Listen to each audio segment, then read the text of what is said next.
Good afternoon, everybody. Happy December 31st, last day of the year for 2025. And that's why we were thinking, should we just kind of let the year end and pick it up again January 1st, 2nd, 3rd, 4th, 5th?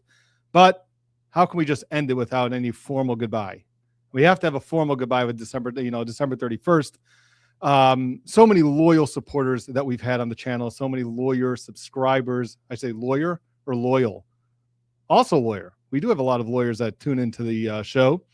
Always appreciative of the real lawyers that look into the show and send me comments, and usually positive, but whatever constructive criticisms are there, I'm okay with that also, and it's very helpful, lawyer to lawyer, to hear what they have to say. But there's a lot of lawyers, also some judges who tune into the show. But we're getting into the loyal subscribers and viewers that means all of you who have come on this journey with me. And I will tell you, started this channel about 2.5 years ago, on this journey so far, kind of learning the ropes the first year. You got to start somewhere. It's always hard to look back at your first videos and like, sheesh, why did anybody watch me back then? But maybe some people saw something, saw a little spark, saw something that has potential. So we just kept our head down and kept going. And, it's been a very nice journey for the past 2.5 years. And we've created such a special community here, I think. When we do live stream channels, live stream trials, or I put out analysis, we have really a great community here. Some great chat always in the chat when we're watching trials. I mean, really very funny people, actually keeping it entertaining as we're watching some of the trials, and definitely on the recaps and the videos that I post. There's just so much positivity, so much encouragement, and I really want to thank everybody. Thank everybody for sticking with me for the past 2.5 years. I think we have something going here. I think it's going to be exciting the next couple of years. Hopefully, as we continue on this journey, I have every intention of continuing on this journey, despite Solomon sometimes saying, hey, why don't you join me in my practice? We got a ton of work for you to do, depositions, trial work, which really speaks to me. I do like that. But, I kind of like this journey as well. And I like the adventure. And I like the challenge. And I got to tell you that the community that we've had here, everybody here, it's so nice to see it. And I'll tell you something interesting. I was just listening to a speaker who actually came to my synagogue and was speaking from out of town. And he was a little bit more of a well-renowned rabbi throughout the Jewish community.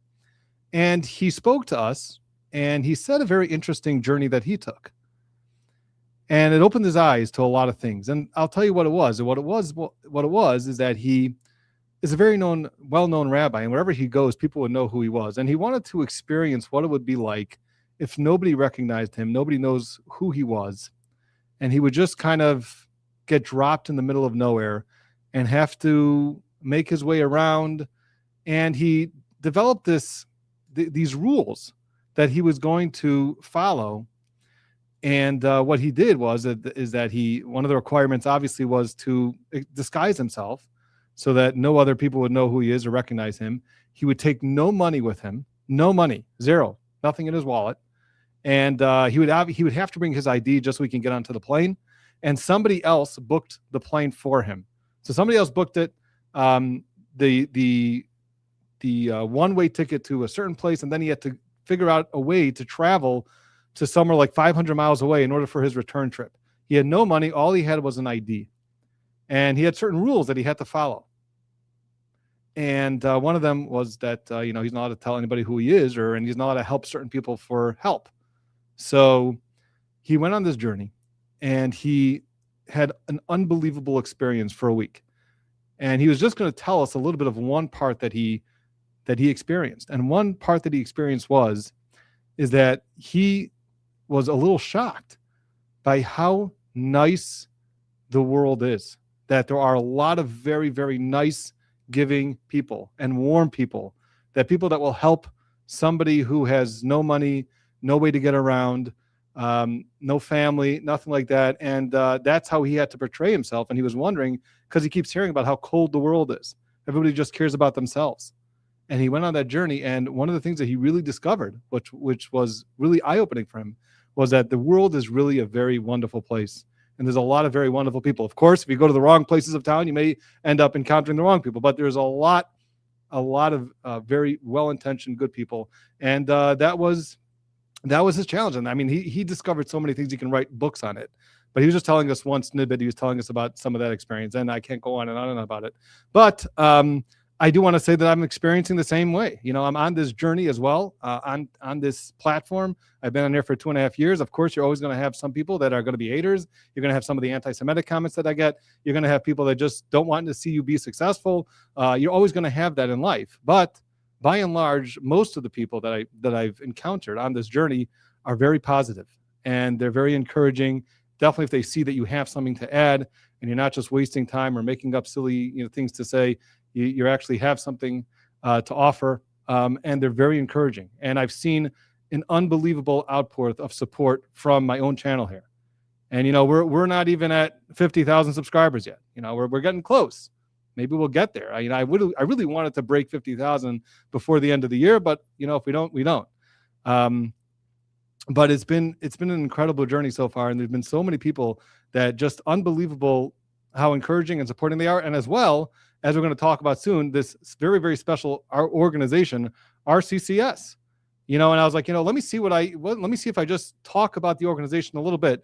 And people have been so unbelievably generous, giving that they, I don't even know who these people are. And sometimes if I get an email and I respond, because I get a notice if somebody donates to RCCS, because that's the organization that we're collecting for right now. And it's a very, very special charity. We're going to talk a lot about this with Solomon, but this organization, which I've been talking about on my videos, it's people have been donating, and I try to send them emails to thank them, and I send every single person who donates an email thanking them, and they, sometimes they don't even respond, and they give a significant donation, sometimes $100 or even more, and it's like I want to thank you, and then they're not even looking for things; they're just completely happy to just do something nice and well intentioned.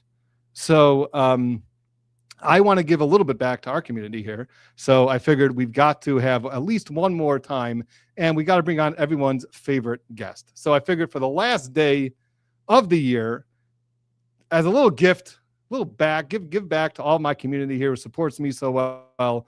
And we know who you really all want to see. So I worked it out with Solomon. We got him on. So Solomon, I see, just came into the back room here. So we're going to bring him on. Solomon, welcome back to the show, and I guess happy almost New Year. Happy New Year. It's a pleasure to be on, as always. Thank you. Okay, great. Well, I did also, here we go. I wanted to show this. We got already a very, very special gift here, 20 Brother Counsel memberships. Thank you very much. And Solomon, as people see the link on the bottom, that's going across the bottom of the screen, Solomon RCCS link. I know that people have been hearing about this RCCS from me, but actually you have a lot more experience with RCCS. And can you talk a little bit about the RCCS? But we're going to talk about trials too, everybody. Don't worry. But I really want to just kind of be a little bit more laid back today. If anybody has any other questions that they want to ask Solomon or myself, it's kind of give back day. So anything that you want to ask, and unless it gets too personal, then we may not answer it. But you can start putting questions in. I'm going to be looking for the questions.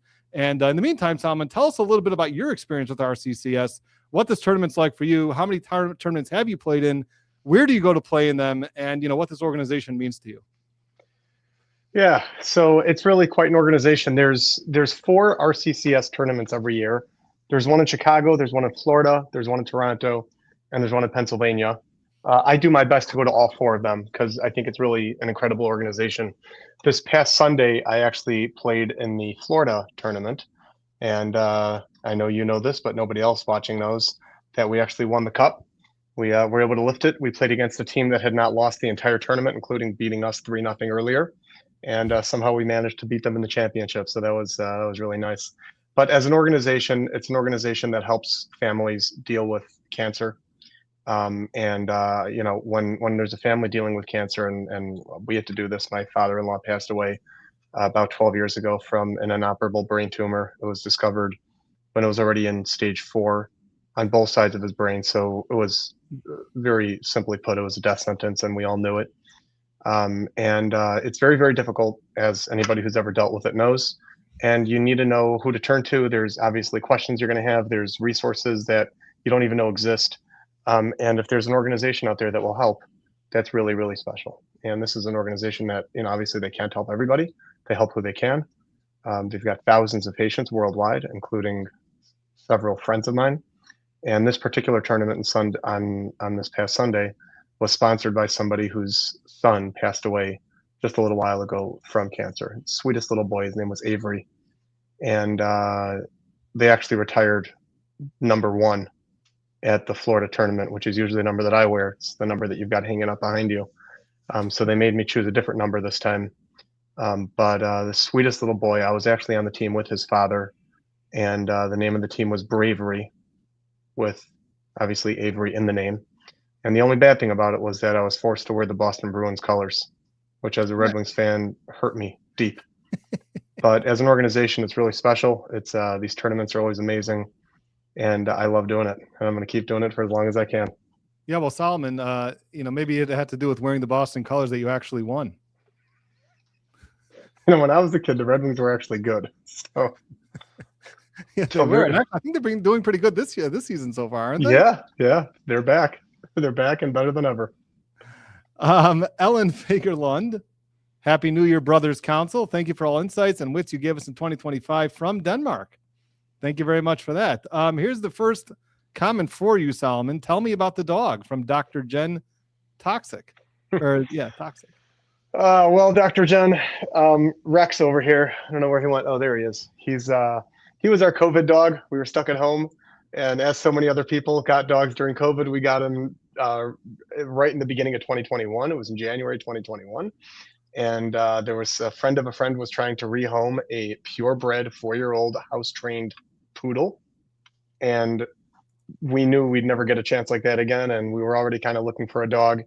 So when the opportunity came, we seized the carp, so to speak, and we've had him for the last 5 years, and he's awesome. He's a part of the family. He sleeps in our beds. He comes with me to work, as you can see. I've got his bed right behind me, and he doesn't cause trouble. He's a great office mate. Yeah, he's a great associate. He's definitely a great associate for the law firm. I got to say that. And that's actually Dr. Jen, who just asked you about the dog, unfortunately is in a family dealing with cancer right now. I'm so sorry to hear that. Yeah, I'm sorry to hear that too. Here we have Marilyn says, I lost my sister-in-law to cancer. My mom survived and my daughter is still fighting. Oh my Lord. Wow. So it's a horrible, horrible disease. Yeah, it's really a horrible disease. And then definitely, childhood cancer, just impossible to comprehend. So Olive, thank you, BC. So anyway, I've got Solomon's page right here. This is what Solomon's page looks like. The link is in the description. You see, he's got a ways to go. His goal is set at 15,000, as you can see. And I think he was the one that came up with this idea of let's beat the puck out of cancer. Yeah, beat the puck out of cancer. And there's Solomon. Why I was wearing eye black in that picture, I still don't know. But I was captaining Team Detroit at that particular tournament. Detroit brought a team, and as you know, and that's we brought a team 2 years in a row to the Chicago tournament. That year we lost in the championship. The following year we won in the championship, and something in my brain just told me to put on eye black. So it was a fun time. Yeah, that was fun. I remember that first time that we played as Team Detroit, and unfortunately we lost. But you still were an admirable captain. You still ran the ship well. But the next year we won. Yes, we did.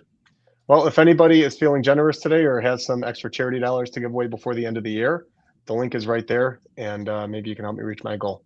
Yeah, and the link is in the description. And also something that we're going to be doing today a little bit later in the show is actually, which I've been talking a lot about, and hopefully if the people have been hearing about this, they knew to join today, and that is I plan on auctioning off this iconic. I think there's no other word for it, no other description, this is part of the show. I mean, this jersey is as part of the show as all of these certificates up there. And just as much as this scales of justice. And that jersey is going, there's only one of them, and I never wore that, actually. I've never worn that jersey.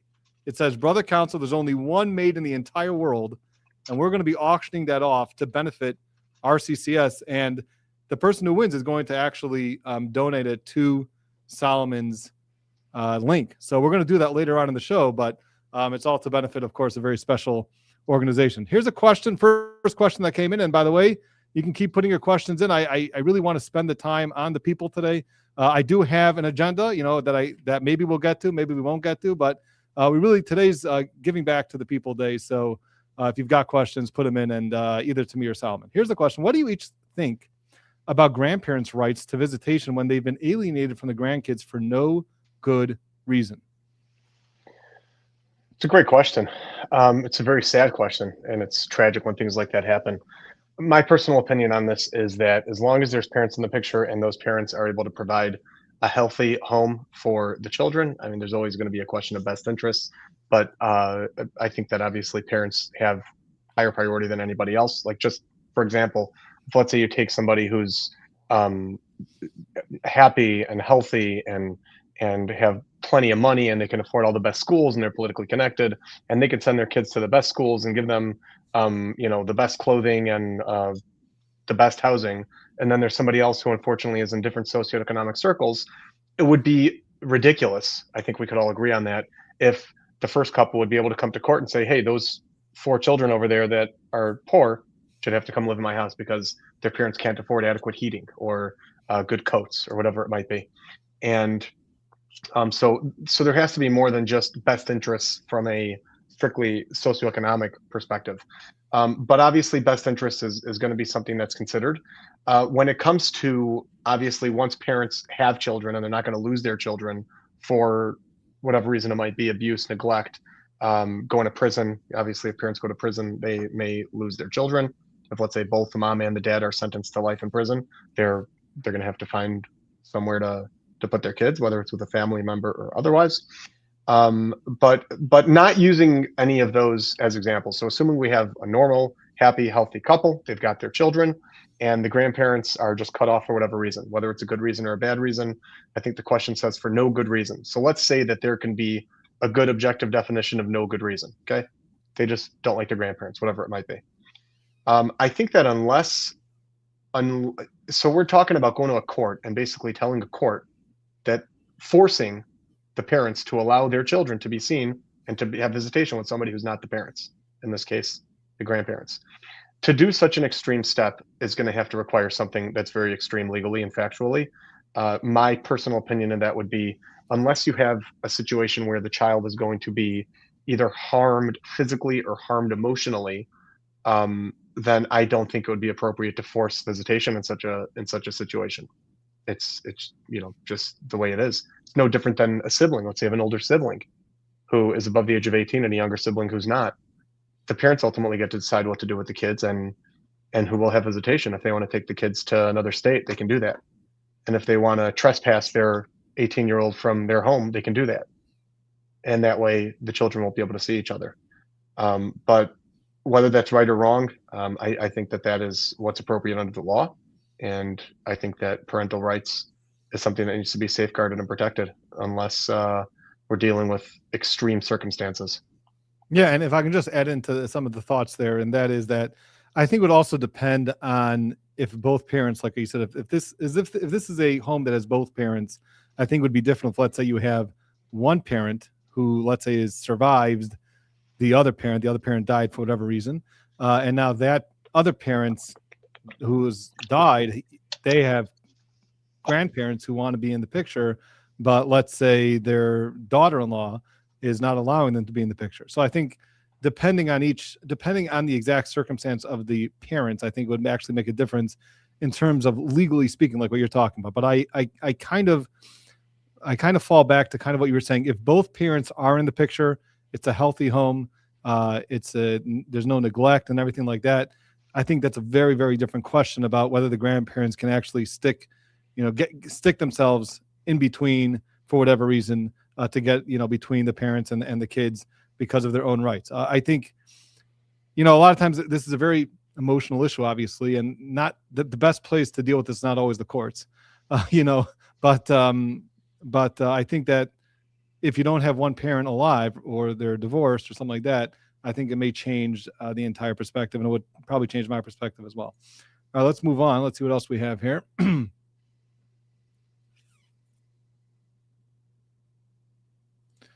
Very important question for you, Solomon. Solomon BC, do you guys play forward or defense? And I will say that a lot of people, I got comments like this all the time.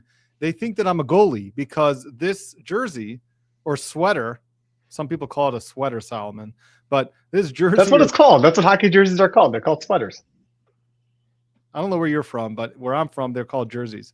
But I don't know what to tell you. I'm surprised we're having this conversation. Okay. Hockey jerseys are called sweaters. Okay. All right. You're going to edit this part out. Hope everybody enjoyed Solomon today, and now he's going to be excused from. No, okay. So everybody thinks that I'm a goalie because it's got number 1 there, and it's like a goalie number. So like people like send me chats. Oh, do you play goalie?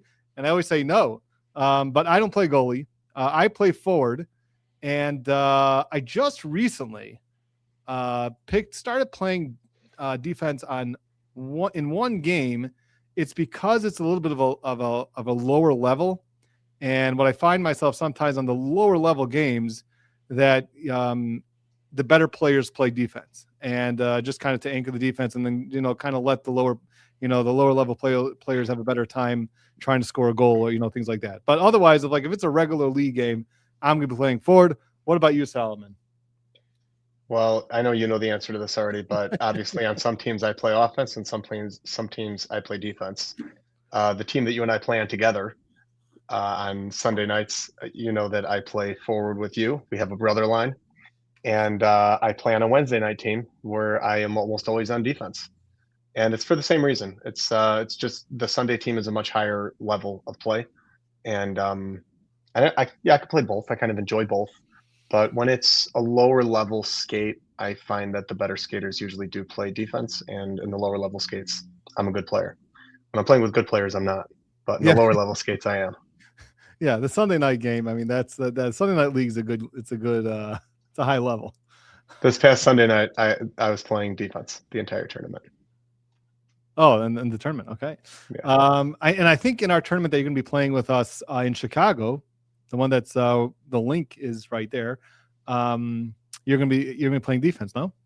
Yeah, I usually play defense in the Chicago tournament. In Chicago tournament also, right? All right. Here's another from Proctorial Misconduct. Thank you for being rational and educated voices with everything that has happened and is continuing to happen. We absolutely need you. I try to be the voice of calm in the storm. So. And by the way, I forgot to make a special thank you to the Trial Channel.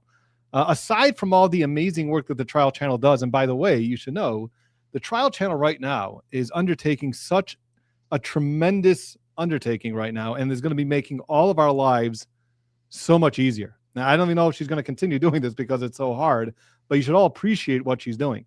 What she's doing right now is she's taking all these sidebar transcripts that, thanks to Corey Hopkins, who is an amazing lawyer. So Corey Hopkins started this litigation to be able to get the sidebars. She got the sidebars from the first Karen Reed trial, Solomon. So can you imagine going through that transcript, trying to figure out, each sidebar and then reading it and then figuring out what the context of it was? So what the Trial Channel is doing is she's actually taking the videos of the trial where they say, okay, well, let's go to sidebar, and then created this AI version of the voices, which actually sound very similar to the attorneys in this case. And she has as if you're continuing the trial, watching or hearing the sidebars go on. So instead of having to go through the transcript yourself and then read it all the context, she's just putting it out in front of a video for you. She did that for the first 3 days of trial, and it's been so much easier to listen to and get a good picture because she plays a little bit of before and a little bit of after, so you really understand the context, and then you hear the sidebar. So I hope that she continues doing it because it's such a big help, and especially once we get the sidebars from the second trial, I think we're going to be seeing a lot more interesting conversations at sidebar with Judge Cannoni by the second trial. So I did want to give also a special thank you that despite all the hard work that Trial Channel is doing, she also is willing to be a moderator for Brother Counsel. And that's also special because she's got like 43,000 subscribers herself. She can keep herself busy without doing this. And I appreciate it. So thank you again, Trial Channel also. And there's the posting the link there for Solomon's page there. And don't forget that Root Beer Float says donations are tax deductible too. So if you know, at the end of the year, you can still get some tax deductions for your charity. It is tax deductible. And by the way, here you go, Solomon. Marilyn says, I donated to BC what little I could. I will do the same now for Right Solomon. And by the way, there's no amount that's too little. It's amazing how the little amounts of charity, each one adds up. I mean, you know, you get 10 people to give $5. It really starts to really add up to get your goal. And it's all going to a very, very good special cause. Absolutely. Okay, let me see if we can get any other pictures there, but any other questions as I'm looking through. Here's another one. From Blue, what do you think the Karen Reed trial would be like if the judge would have been the judge in the Brian Walsh case? So I know Solomon doesn't know the judge in the Brian Walsh case. Did you watch any of that trial? Did you catch it at all? No, just the verdict. Yeah, so... and then I texted you about it, and you said, yeah, of course he was found guilty. Yeah, I know. I was not surprised. I think there were some lawyers that were a little surprised on the first degree premeditated part. I wasn't so surprised about that. So, but anyway, so what do I think? The Karen, it would have been completely different. You know, from what we saw, the judge in Brian Walsh's trial was great. I mean, she really, you know, she ran the courtroom well. Didn't seem like she had any animus towards either side. Wasn't getting tired of either side. You know, didn't openly show disdain to either side. So yeah, you may have had a very different trial in Karen Reed's case if you would have had a different judge. So here's a program who's been a member for 9 months. In our family, we say we're at Club Medical. Club Medical. Okay.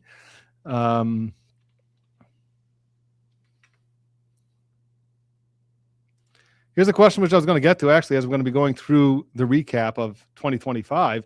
Why haven't they indicted Wendy Adelson yet? Do we think it'll happen in 2026?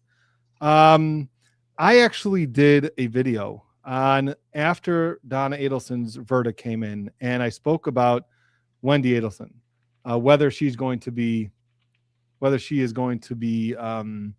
indicted or not.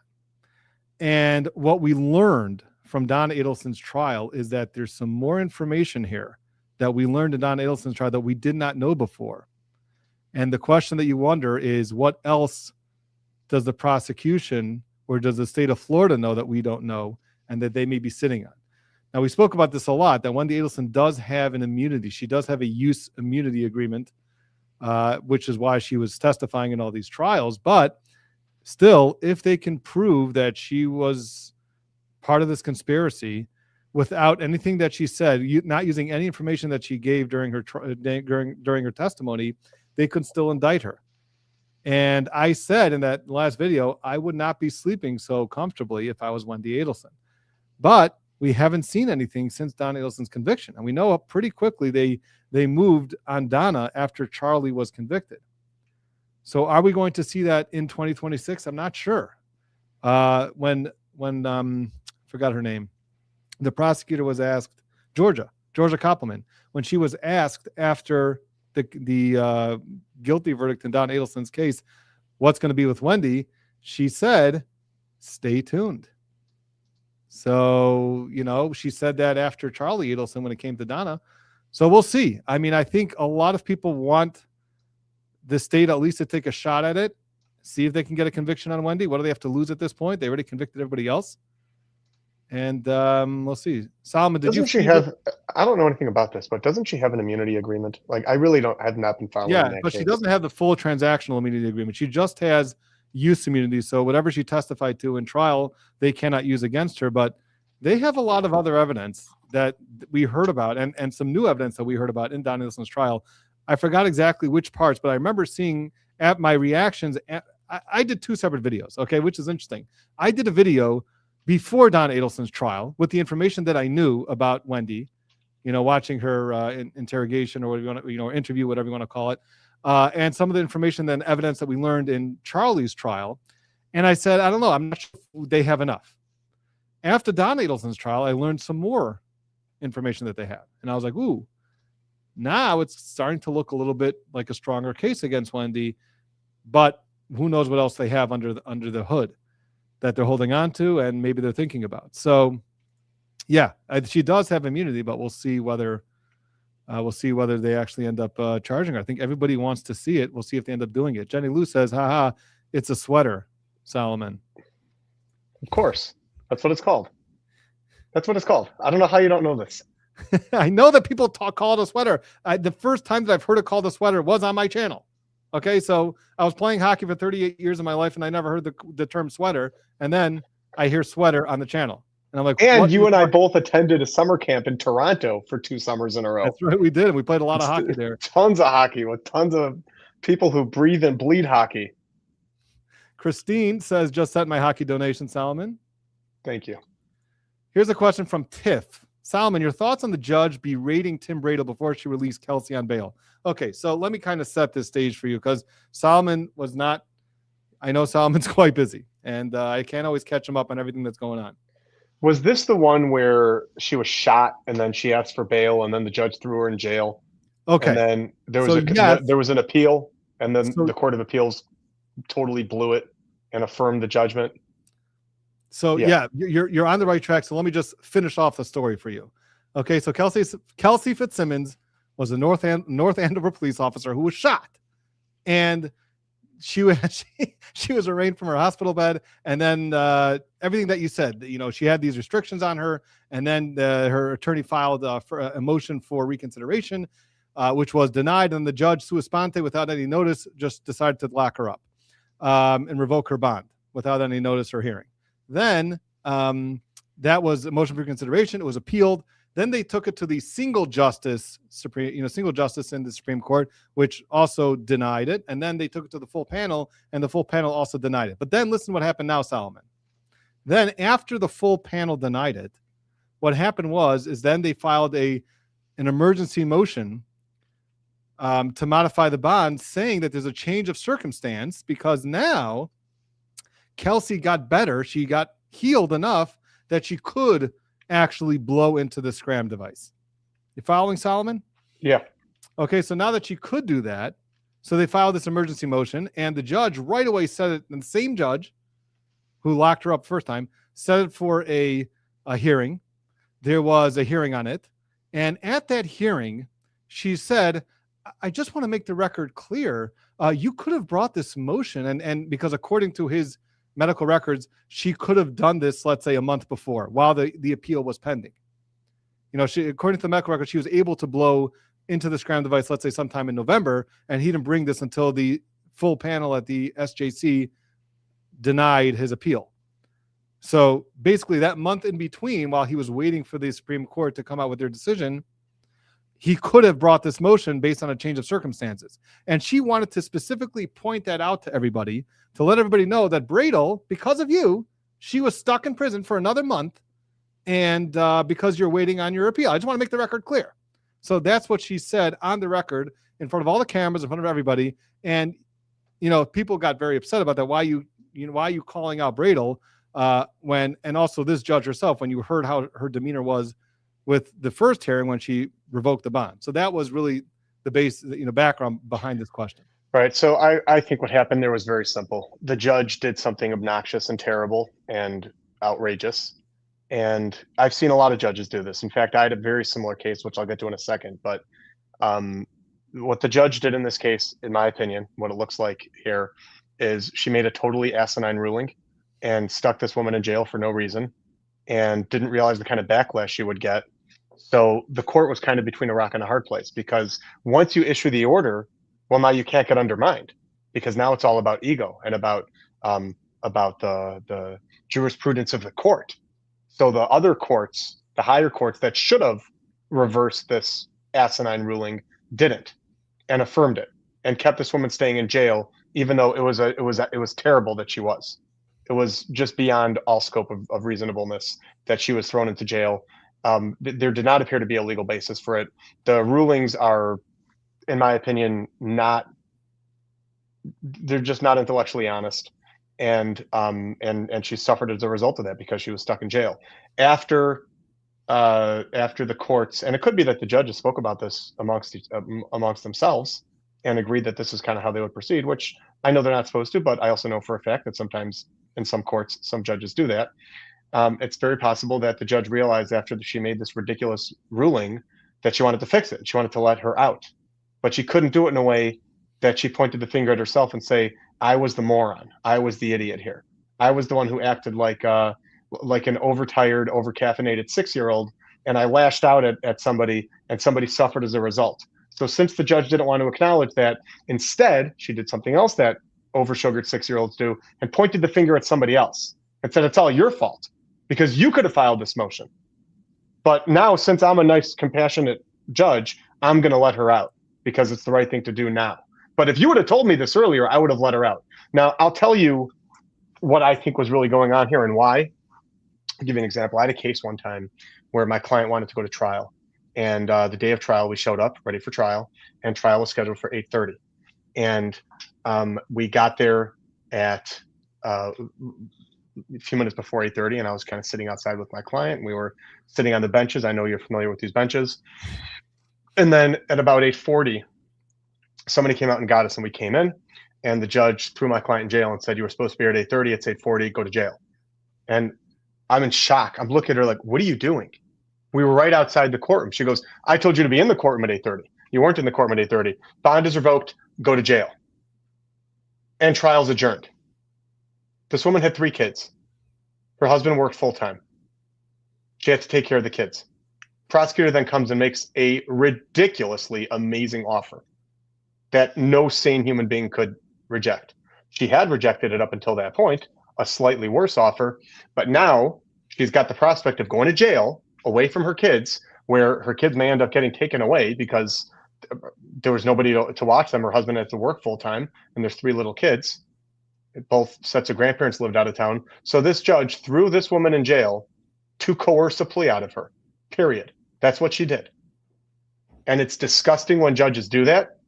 It's not proper when judges do that. And I kind of get the strong sense that that's what the judge was doing here. The judge was injecting herself into the case in a way that she shouldn't have, didn't realize what kind of backlash there would be. When she saw the backlash, kind of backtracked, and then gave herself this out of, oh, it's all your fault that she was in jail because I'm the compassionate, reasonable one. But to anybody watching this, don't fall for it. What she did was not reasonable. It was not compassionate. And that ruling throwing her in jail was asinine. It made no sense. It never should have happened. And I've never seen that happen before, other than in extreme cases, generally where a judge is acting improperly. Right. I mean, unless the person, let's say, violated their bond, then they can get. That's not what we're talking about here. Exactly. There's no violation of bond at all. Right. So to go and throw somebody in jail as a punishment for asking, it was a punishment for asking for a bond modification. This was the judge's way of saying, oh, well, if you can't do it, then you're going to have to go to jail. There's absolutely no reason to have done that. Yeah. And she lashed out, and she shouldn't have, and it was not proper. So moving on, Kristen from Manhattan, who is a big supporter of the channel, been with us for a very long time. So I just wanted to pull up the question, even though we really answered the question, but appreciate you, Kristen. Do you believe there's enough evidence to indict Wendy Adelson? We spoke about this. I think that the prosecution is sitting on more evidence than we know of, but definitely we saw some more evidence in Don Adelson's case about whether Wendy knew about it. I think there was one piece of evidence that somehow Don Adelson got Dan Markel's license plate. How did she get the license plate number? And then I think there's some suggestion there from the phone calls or whatever it was that maybe Wendy provided that. So I don't remember, again, all the specifics of why there was more evidence, but there was more evidence this time that we saw that pointed to Wendy's involvement, and there may be more. So it could be they're still building the case against her. We'll see. But that's the best I can give you. Hey, look at this. Hello, brothers. Mick Patel. Hey. Guys, all how you doing, Mick? Oh, yeah. So Mick, we were going to get to his case because I want to still run through what we covered in 2025, but I really want to get to the people also because, it's all about you guys today. Here's a question from Miss Jessica. I'm in Chicago. When is the tournament? So I believe that the tournament is February 20. It's a Sunday over there, right? It's February 22nd. February 22nd. At the Robert Crown Community Center. Robert Crown Community Center. That's where it's going to be. If you want to see a bunch of Jews who think they know how to play hockey. Well, hang on one second. A bunch of Jews who think they know how to play hockey, and maybe 5 or 6 who actually do. Yeah. There's that one kid who scored those Michigan goals in the championship game. Yeah. Ridiculous. There was one kid. There was a few kids last tournament that one of them played like in AAA. And one of them was like this sick high school kid who was doing these Michigans. Okay. If you know anything about hockey, you know what Michigans are. And that team won the tournament. They actually beat us, Solomon, if you remember that. They beat us wearing those jerseys, by the way. Yeah. And I was in a cast. I wasn't playing. I was coaching. Oh, that's right. That's right. But you were supposed to play on the team. That kid was amazing. So yeah, if you come just to watch him, it's going to be worthwhile. And he's I just Googled him, by the way. His name is Sean Yorkov. I just Googled him. Apparently, he's playing college hockey right now. So it's kind of unfair that he's going to be playing against us. But he's a great kid. He's playing for his mom, who sadly had cancer, and as far as I recall, and he's always welcome, of course. Which college is he in? St. Norbert College Green Knights.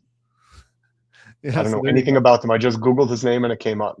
So it's worthwhile to come just to watch. Division 3. There will be a live stream, and I'm going to let everybody know about the live stream of the tournament, and maybe give out my schedule when me and Solomon are going to be playing. Trial Challenge wants to let everybody know that the sidebars is the next video is going to be coming out tonight. So get ready to see those. You are so appreciated, BC. And yes, shout out to the Trial Channel. And by the way, also, if you want to see it reenacted, you got Corey, who's the attorney who got these sidebars, a very intelligent attorney. And I actually did a show on her writing, which is impeccable. But in order for her to get these sidebars. So Corey and Emily C. are also having fun with it, putting on costumes and everything. So if you want to see it, you can see that.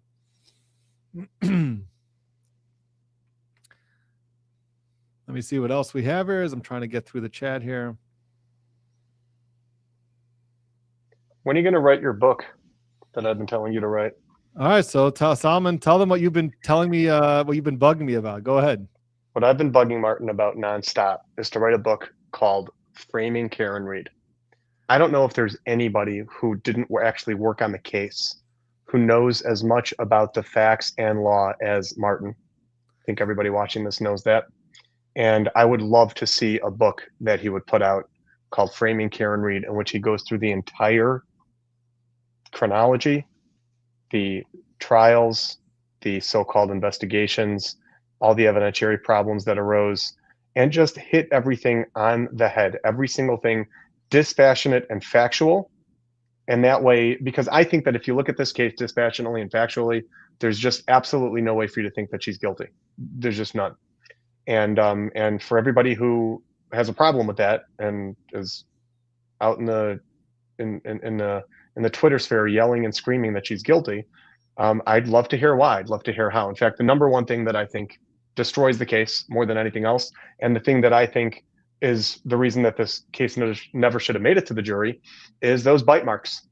The bite marks are completely, they completely blow away the prosecutor's theory, and they are bite marks. There's no question about it. Those marks were not caused by a car. Anybody who thinks they are is a flat earther. That's all there is to it. There's just no other way of explaining that. And there's no way of having that be coherent with the theory of the prosecutor. So I'd really like to see it. I'd like you to do it. I think there's a desire for it, and I think people would enjoy reading it. Somewhere where they can just get all the facts, all the law, all the testimony, just a synopsis of everything. I think it'd be very interesting, and I'd certainly be one to buy it. Even though I could probably get one out of you for free, I'd still buy one. Okay, well, Solomon giving me some more work, but we'll see. I mean, I know he's been trying me, just from I think Solomon, what he basically wants me to do is really from the legal perspective, looking at all the motions that were filed and explain the rulings and why they were, more one-sided and what type of uphill battle the defense team had to fight in order to achieve this verdict. So much more from a legal perspective as opposed to the facts or what's been going, what was going on in the war rooms, that you'll probably hear from Karen Reed and her side when they put out the their book. But Salman wants me to put out a book about just analyzing it from just a purely legal perspective, looking at the filings and the evidentiary hearings and rulings, that perspective. So, but also kind of like what you did with your videos, where when you were watching the videos, let's just say that while you were watching the videos and live streaming the trial and explaining everything that was going on, and then you did your recaps at the end of the day, if you could also summarize those into words, just into written words, and then write a book about it with that, I think that would be very interesting, because your analysis always proved to be very factual and on point and accurate. And there's not anything out there like it. And I think people would really enjoy reading it. All right. Well, okay. I mean, we'll see if we get to that this year. Maybe there's a lull. I think I'll need like a good week on a boat. Maybe if you can book me a boat for a week, and I'll write it then. That would be a good idea. If I do that, the next thing that's going to happen is Wendy Adelson's going to get indicted, and then you're not going to be able to go. Stacy B says YouTube wouldn't let me chat, even though I've been subscribed for a long time. Had to unsub, then resub. YouTube is acting up again, and I got to tell you guys, be careful about this, because I think this has been going on, that people all of a sudden get unsubscribed to my channel and they can't figure out why. So I don't know if it's a YouTube thing or whatever, but if you think you're subscribed, you may not be. So just go ahead again and hit the subscribe button. It really helps the channel out. And, you may have been unsubscribed unknowingly. Here is Kristen from Manhattan, who's, again, such a wonderful supporter of the channel. All right, folks, no more playing around. We need to help BC get to 50K ASCP. The videos he produces are invaluable, so please get the word out and subscribe to BC and like the video. Kristen, I can't agree with you more, and definitely very much appreciate you encouraging everybody to do that. Kristen's 100% right. There's no question about it. Let me see what else we have here. We've got here from Proctorial Misconduct again. Speaking of the Adelsons, will they be able to keep kosher in prison and celebrate holy days, or do the prisons figure murderers are not getting perks? Solomon? Very, very good question. The answer is there absolutely is kosher food available in many prisons.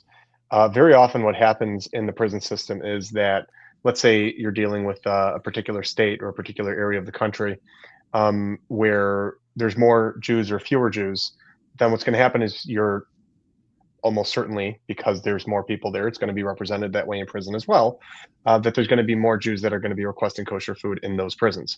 So generally, very often what happens is, depending on how many people there are there requesting kosher food, there will be a state prison. Like, for example, in Michigan, technically, they do offer kosher food. You can check for the kosher meal and you get it. But as far as actual Jewish services and the services that are available for the Jewish religion, there's one state prison in the state of Michigan, which is really the main one where most of those services are available. In the federal system, there's also one prison in New York. Not too much of a surprise that it's in New York, where the majority of Orthodox Jews who end up going to federal prison go. It's Otisville. I think a third of the population there is Orthodox Jews. And then obviously there's going to be a lot more kosher food there. It makes economic sense for the prison because it's expensive and difficult to make sure that these services are available. So if you're just going to have 2 or 3 people in one prison and 5 people in another prison and 10 people in another prison, it becomes very expensive. If you just put everybody in one prison, then you could just have those services available in that one prison. So the short answer to that question is yes, there will almost certainly be kosher food available to whoever would request it. However, as far as, and I know you know this better than a lot of people, but there's a lot of restrictions and a lot of specific laws that have to be followed as far as how you dress, when you pray, what you wear, what you eat, when we do services, use and not being permitted to use electricity. And there are obviously certainly going to be things that they are not able to follow while they're in prison. That's just the reality of prison. But generally speaking, the prisons do everything that they can to make sure that anybody who's there is able to follow whatever religious services, whatever religious practices they have. All right. Thank you. All right. So guys, just to let everybody know, in case you're joining us now, we did not yet auction off that jersey or sweater, as Salman likes to call it, and some other microscopic part of the population, but microscopic segment. But yeah, we didn't do it yet. We're going to be doing it hopefully a little bit later in the show. But we're still trying to get through some of the questions here and some comments. We still have some time, right, Tom? We're going to be here till 12 a.m., right? So we still have plenty of time. I thought 12:01. We're going to watch the ball drop and then go to sleep. Right. Okay. So it looks like that's the plan. And I'm going to have to sleep in my office because I won't be welcome at home if I'm here till midnight. I don't think me neither. Another comment here from Ziox Fury. Not sure if I'm saying that right. Zhao Fury. My mom has end-stage renal disease. It's not cancer, but it's still a hurtful ride. Here's a gift. God bless you, gentlemen. Happy New Year's Eve. Sorry to hear that about your mom. Yeah, renal disease is very tough because what happened, I mean, obviously, you know, if you're dealing with this, you know this, but when the kidneys start to fail, all kinds of toxins start to build up, and it pretty much just slowly kills the person's entire body. It's very, very terrible.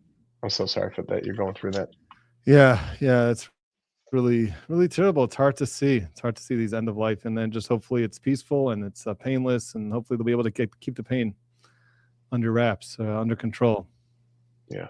Solomon and BC from TIFF. What do you think Adam running for DA? Do you think he'll reopen Officer John O'Keefe's case? He knows everything. So Solomon, if you're not keeping track, Adam Deutsch, who was apparently one of the federal investigators looking into the John O'Keefe case, he's running for DA right now. So wow. So do you think he'll reopen in case it's closed? By the way, there's an assumption there, which Solomon has never agreed to yet, that the federal, the federal feds ever closed the investigation, quote unquote. But do you think that he'll reopen Officer John O'Keefe's case? He knows everything. So what was his role? Was he the main investigator? Was he just a role player? What was his story? Do you know? I don't even know myself. I don't remember. But he definitely played a role. I mean, they probably. Well, I'll tell you this. Just from hearing this, and I'm hearing this for the first time, there's two kind of thoughts that jump into my mind, and one of them is that sometimes you have somebody who's in the federal system and wants to get into public service, wants to get elected to public office, and they need a hook. And once they have something that people are going to know them by, and they're going to be a little bit more famous, then it's easy to kind of latch onto that fame and run for office. So it could be that's why he's doing it. The other thing that kind of jumps into my mind is, assuming he's a good public servant and is doing this for the right reasons, again, without knowing him and without knowing the specifics about this, I think a very plausible explanation for this would be that he knows what's going on, thinks that certain people should have been indicted, they weren't, and now he wants to go and do everything right. And now that he knows everything that he knows, he thinks he'll be able to prove certain things that nobody else either wanted to prove or was able to prove. So if he wins, I think that will certainly be a very interesting first couple of months. And wow, that's really interesting. I look forward to seeing what happens with that election. Yeah, we'll see what happens with that, I guess, is the best answer. Here's from Real Beer Bower. Everyone knows Officer Dever was 100% deceitful, and yet nobody who was deceitful is being charged with perjury. Is it really illegal to be untruthful under oath, or is it just to bald face lie? Yeah, this happens all the time, and sadly, unless there's major political reasons to go after police officers, they just don't. And it's really this is kind of a strange way that this plays out, because you look around the country, you see that there's certain DAs that love indicting cops, and they'll indict them over the dumbest thing.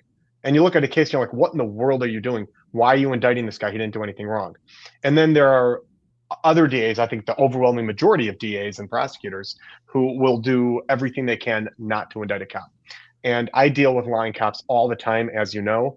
I've cross-examined hundreds of cops in my career as a civil rights attorney, and there's very little question that I've caught many of them in lots of lies that cannot be explained away with mistakes, or I thought that was the truth, or I was honest and I was trying to be truthful, and I just was mistaken. I wasn't trying to lie.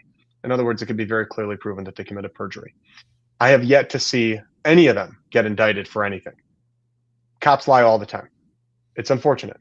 And again, we're not talking about the majority. We're talking about a very tiny minority of them. There's a very, very small minority of them, but there's a lot of cops out there. And if 1% of them is bad, that's a really, really high number. Yeah. Okay. So yeah, perjury is hard to bring, and very often it's not. Here's a It almost question. never happens. Right. Have you ever seen a case where a witness is suing the prosecutor and lead investigator? Yeah, that happens all the time. It's very, very difficult to sue a prosecutor. It's virtually impossible to sue a prosecutor.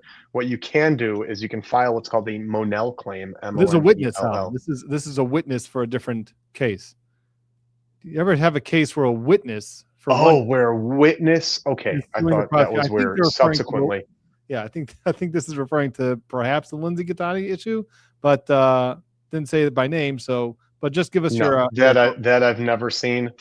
That's so extreme. A witness in one case, right, and then she's getting subpoenaed to testify somewhere else. And I would hope that witness, if it's a real person, then hopefully that person really has a lawyer. If it's a hypothetical person, then hypothetically that person should get a lawyer to look at the subpoena and see if there can be a basis to file a motion to quash. Because if there is an improper motive or an improper real underlying reason for that subpoena being issued that has nothing to do with the case for which he or she is being subpoenaed, but for that other underlying case in which this witness is suing them, then obviously a judge would want to take a look at that and see maybe the subpoena should be quashed. If obviously the person is a necessary witness and just happens to be suing the prosecutor and the cop, well, there's not a whole lot you can do about that. So that's a fact-specific case. I don't know enough about it. So then here's the question, Salman. Let's say you have a person who's a witness and an important witness in a case, and in that same case, and I'm sorry, those same people that are prosecuting the case, she goes and sues them. Are they conflicted now from prosecuting the case where she's also supposed to be a witness that's helping them? So you see how that? Say it again. I didn't follow it. Say it one more time. You've got one case where this individual is a witness in, and a material witness. Okay, so let's just call her Lindsay for the point of the question, and we'll say that she's a witness in Turtle Boy's case. Okay, and the state was going to use her, the Commonwealth was going to use her as a witness against Turtle Boy. Then she goes and turns around and sues, and this is all hypothetical. And then she goes and turns around and sues that prosecutor, that same prosecutor who's prosecuting Turtle Boy, and that same lead investigator who's investigating Turtle Boy. She sues them. She names them in a lawsuit. And is the lawsuit related to Turtle Boy's case in this hypothetical? Let's say it's not. Okay, I believe that it is, but let's just say it's not for a moment.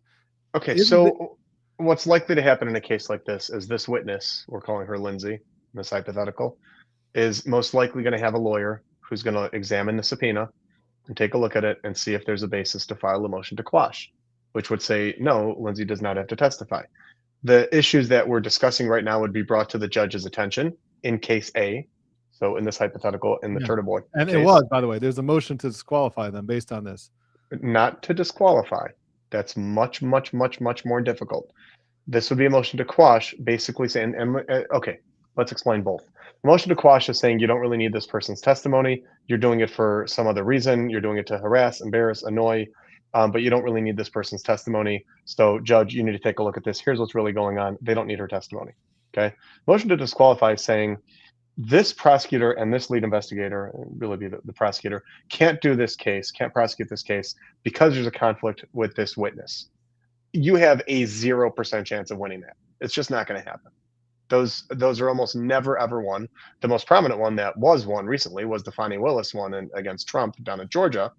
But it's exceptionally, exceptionally rare to have a prosecutor disqualified from a case on a motion. Sometimes the prosecutor will disqualify him or herself.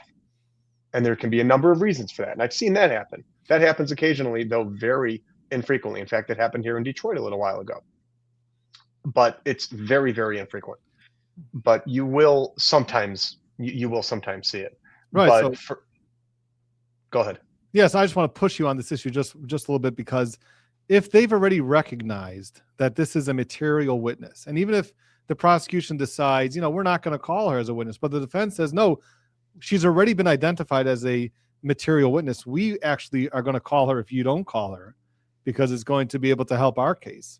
And we intend on calling her. And now at the same time, she has initiated a lawsuit against that same prosecutor. The problem is it creates too slippery of a slope and too easy of a way to get a prosecutor thrown off of a case. All you got to do is file suit. Now the prosecutor's off the case. So this is something that's going to be exercised by the court with extreme caution. A judge is not going to want to throw a prosecutor off because a witness in a case. Plenty of witnesses are hostile. Let me ask you something. Let's say you and I are doing a lawsuit against somebody for whatever it might be, a car crash, okay? And we're about to subpoena the driver's best friend who was in the passenger seat and knows that the guy was on his cell phone, for example, and he doesn't want to have to testify, so he files a lawsuit against us. So, well, now you got to throw them off the case. It becomes too easy for a hostile witness to get the lawyer who's opposing them thrown off the case. So I think this is something which will be used by the court very, very, very rarely and with extreme levels of caution. Okay, well, there's the answer. Melissa Florida says, do you think they will actually take Turtle Boy to trial or drop the charges? Did you see a new police chief was hired last night by the board? Yeah. I don't know if he's going to be prosecuted or if it's going to go to trial. I don't know as much about this case as you do. That's for sure. I think there's definitely First Amendment issues that the prosecutor is going to have. I think that there's potentially selective enforcement issues because this is something that I think that it doesn't take a Rhodes Scholar to point out the fact that the prosecutor is most likely being driven, at least in part, by his First Amendment protected speech, and that's at least in part what was driving the prosecution. So I think, especially if the prosecutor gets replaced, I could see this case going away. Yeah, I have my doubts whether it's actually going to make it to trial. I mean, there is a lot of garbage associated with this case, and it keeps getting revealed. And there's discovery that hasn't been turned over, and the more discovery that turns over, it seems like there's a lot more problems with the case, a lot more conflicts, a lot more things that were being hidden. So, I mean, there's a pending motion to dismiss right now. I think if the DA's office had any sense, they would just drop it and move on. But they may stick their heels in and just continue with this case and let the circus continue. But like I've spoke about on my channel before, I think I've went through a number of cases in Massachusetts, and I was researching this. I can't find a case where someone who was not the defendant was charged with witness intimidation. I haven't found the case yet. It's all about the defendant trying to get people to shut up and not testify against him. It's all about the defendant who's being charged with something, not when you have Karen Reed and you have Turtle Boy, who's this loud, in-your-face, maybe obnoxious and annoying journalist getting on a megaphone and screaming how these people are murderers. So you never find it. I haven't found a case like that. So this is the first of its kind that I've seen in Massachusetts. So there's a lot of issues with this case. And we'll see. I have my doubts whether it's actually going to make it to trial or not. Mm-hmm. I've seen a couple where it's not the defendant. There was one case in particular I was working on in Detroit. I was only out for a couple of years at the time, and my client was in jail. And the main witness against him had his tires slashed and his house burnt down. So it obviously wasn't my client because he was in jail, and they picked up somebody else and charged him with witness intimidation. So it happens if somebody crosses that line. But the reason you don't see that happen also all too often is very simply that real life is not like the movies. And there's not constantly people chasing after witnesses. And I tell people this all the time. They'll say that they're scared of coming to court. They're scared of the defendant. They're scared of the police. And I tell them it's so incredibly infrequent for somebody to go after a witness that it just doesn't happen. So most fear is just from watching too many movies, too much TV. Yeah. Okay. So, I mean, we'll see what happens with with Turtle Boy. Solomon, tell us a little bit as I'm going to keep looking for questions. By the way, guys, and I'm just behind on the chat. I'm by like 20 minutes behind, but I'm still getting through it. Solomon, you saw the footage with Karen Reed. You saw the body cam footage, right? Remind me. The video that I sent you earlier, with the body cam when they were serving her a search warrant for her cell With phone. the phone? Yeah. And the police officer who's taking her phone seems to have suggested that she reset the phone. So there's been a lot of discussion about that. Tell us what your takeaway is. What do you think? Do you think that she may have any repercussions for doing that? If she did it, again, let's assume for the purposes of this argument that she did actually reset the phone. What possible repercussions could there be for that? And by the way, I just want to, before you start, thank you for Strain's Credulity for becoming a YouTube member. Go ahead. Okay, so deleting a phone before you give it to the police. Was there a warrant in place? There wasn't, right? There was a warrant, but she was not served it yet. She didn't know about it. Okay. So that makes a big difference because what we have over here is what's called a specific intent crime. That is where you do something with a specific reason. And that specific reason, that specific intent, is one of the material elements of the crime, and it must be proven by the prosecution. So if there's a specific intent crime, for example, assault with intent to do great bodily harm, it's a 10-year felony here in Michigan.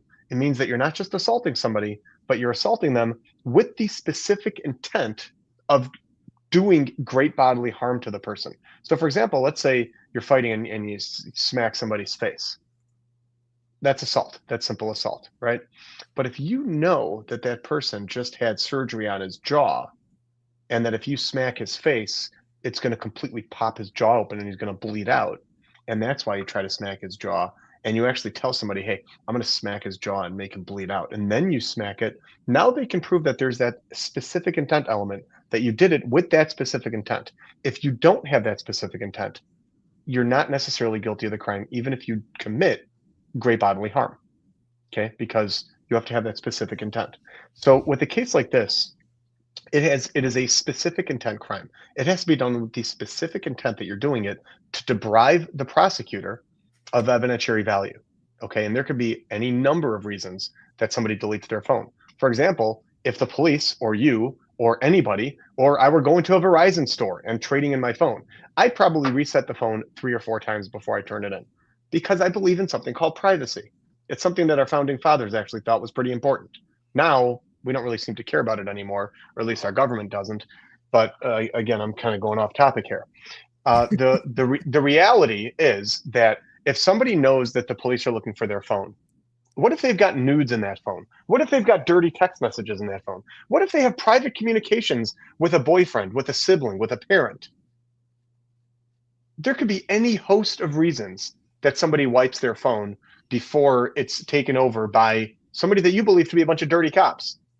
If at this point she has reason to believe that these guys are dirty cops, and we actually learned on the witness stand from at least one of them saying that he was apparently looking for nudes and didn't find any, then she has darn good reason to delete that phone, other than to deprive the police of evidentiary value. Now, if they can prove that the reason she did it was with that specific intent to deprive them of the evidence that was contained on the phone, then she's got some real problems. But I think it'd be a very, very difficult thing to prove.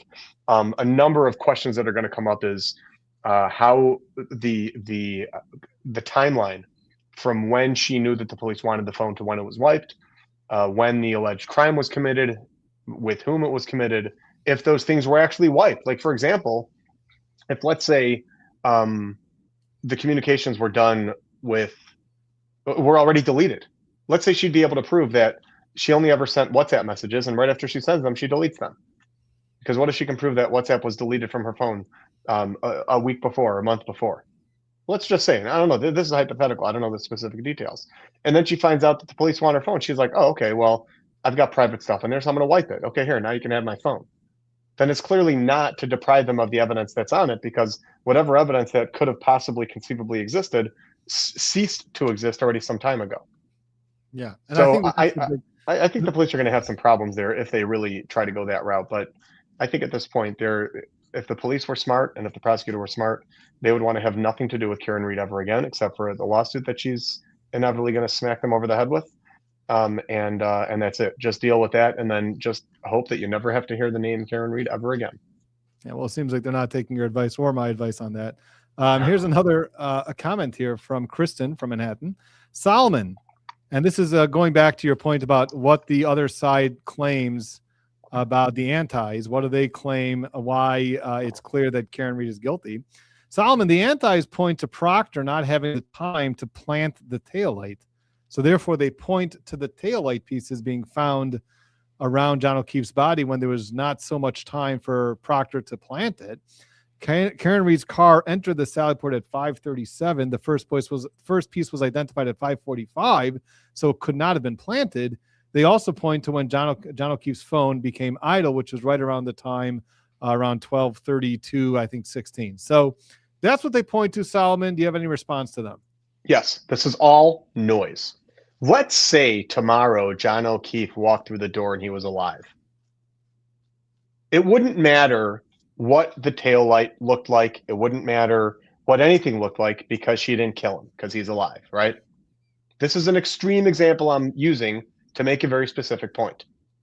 The bite marks on his arm are bite marks, period. That one fact in and of itself completely undermines the prosecutor's theory. There is no way for him to have been killed by Karen Reed and for those to be bite marks. And those are bite marks, period. Again, you have to be a flat earther to believe that these are not bite marks. That's where the conversation begins and ends. Everything else is noise. Now, you and I both know that there's plenty of explanations for how the taillight got there and the various evidentiary things that took place during this case. But as far as I'm concerned, it's all noise. Until somebody can explain the prosecutor's theory with that being a bite mark, I don't want to hear anything else, because that completely undermines the prosecutor's theory. Just like if he would walk through the door tomorrow, that would undermine the prosecutor's theory. That's it. Well, there you go. Still buffering says, thank you for your brilliant coverage and commentary in 2025. Thank you very much for that.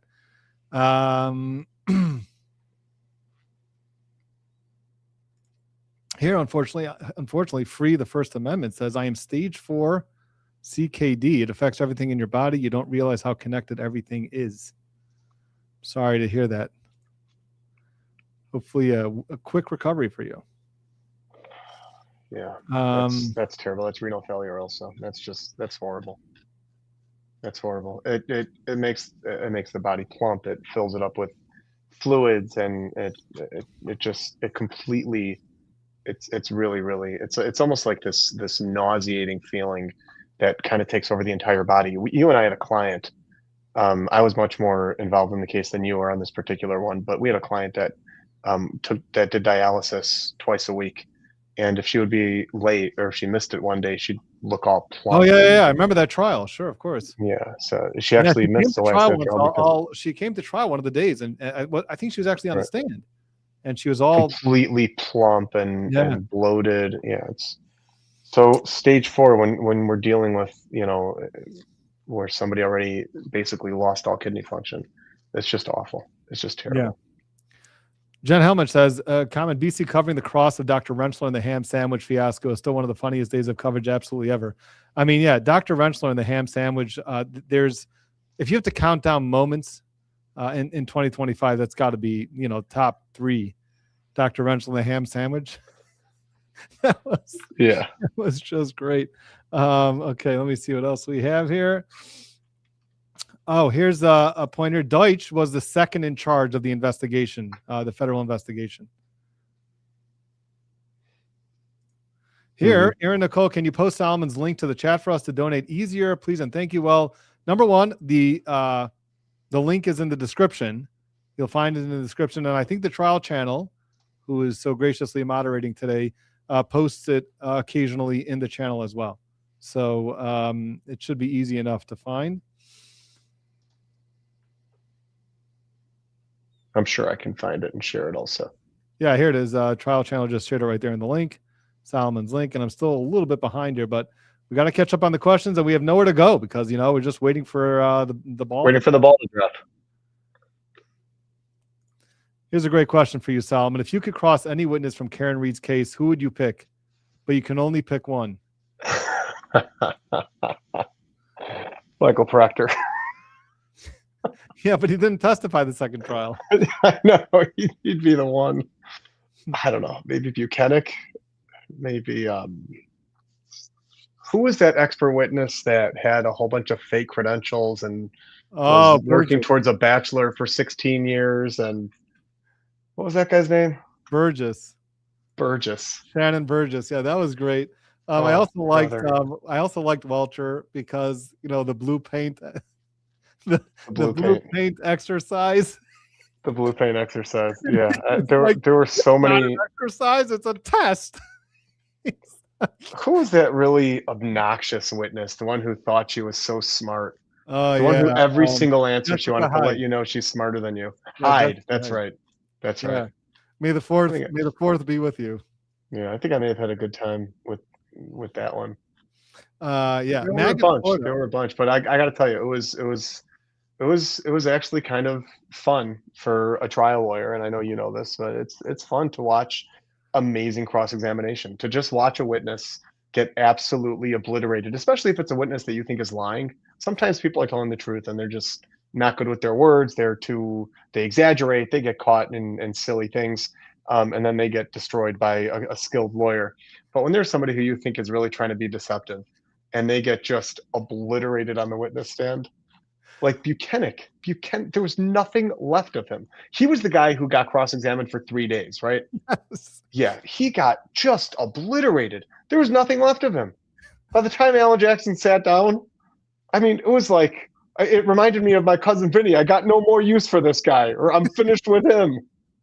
Yeah.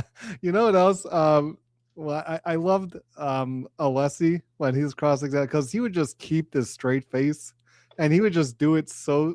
And I was just like rolling inside. So like one of the things he asked Shannon Burgess when he was like, "Sir, you've been pursuing your degree for 14 years." Right. It's like, how do you say that with a straight face?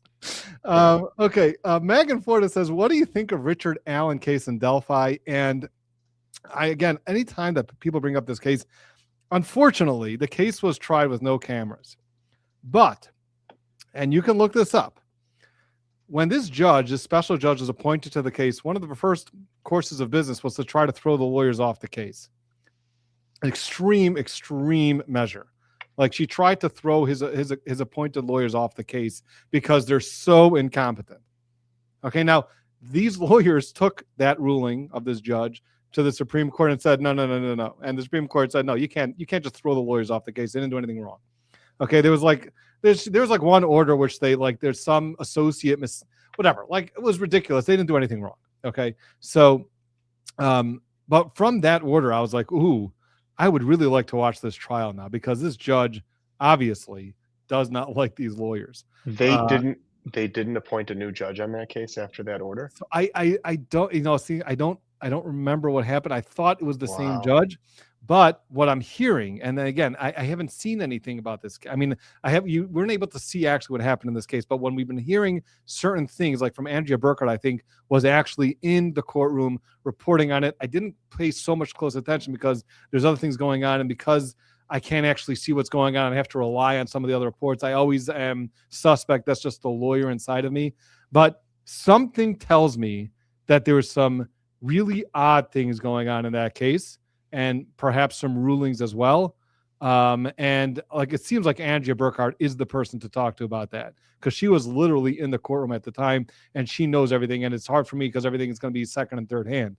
But something tells me that there have been some things there that were not proper, not appropriate. And, maybe it wasn't such I don't know, called maybe not a fair trial. I'm not sure, but that has to be looked into. That case absolutely has to be looked into, and to calm all our nerves on that case, because I've been hearing some odd things about it. Anyway, let's move on. Wow.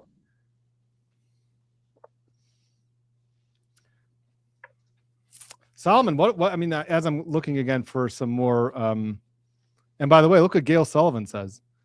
Gail Sullivan, who is a Massachusetts attorney who was on this channel, by the way. I don't know if Solomon, if you saw that show, but we had Gail Sullivan's like been a lawyer for like, I don't know, like 50 years or something in Massachusetts. And she was talking about the Kelsey Fitzsimmons case. And she was also talking a little bit about Karen Reed and Turtle Boy. And she unsurprisingly comes down to the same place where you and I come down to, that, Karen Reed was very obviously innocent or not guilty. And in fact, maybe even this case should have never even gone to trial because of the lack of evidence. But she also is that what Gail Sullivan said? Well, I don't know if she said it on the show. But is that one of her beliefs? Because I've said that, and I've said that multiple times. Yeah. That this case never. I don't know if it ever should have made it to trial. It certainly should not have made it to the jury. Yeah. There should have been a directed verdict. This case should have been thrown out for multiple reasons. I think she agrees with you, but she was so she agreed with you also and agreed with me on the Kelsey Fitzsimmons case. So she's saying, hey, I agree. Martin should write a book about the Karen Reed case. Do it together with Gail. And not a bad idea. We'll see. We'll see if we actually get to that. What else do you think Brother Counsel should do in 2026? I think you should keep doing what you're doing, and it's really interesting. I think what you do is unique, and I think what makes you particularly unique is that you're willing to do the work. A lot of lawyers, like what I do is when you ask me to opine about things, is you kind of tell me what's going on with them, and I just give you analysis from 30,000 feet or strategy from 30,000 feet. You actually get into the weeds. You pull the filings, you read the motions, you analyze the briefs, you do the legal research. Like you were just referring to other cases in Massachusetts where certain things have happened, and that's not the kind of research that most law tubers are willing to do, from what I've seen. And obviously, keep doing a lot more of that. I think you definitely have to write that book, Framing Karen Reed, and I think you should expand the Brother Counsel universe. Get out into more social media. Launch brothercounsel.com. I know we've talked about that a little bit.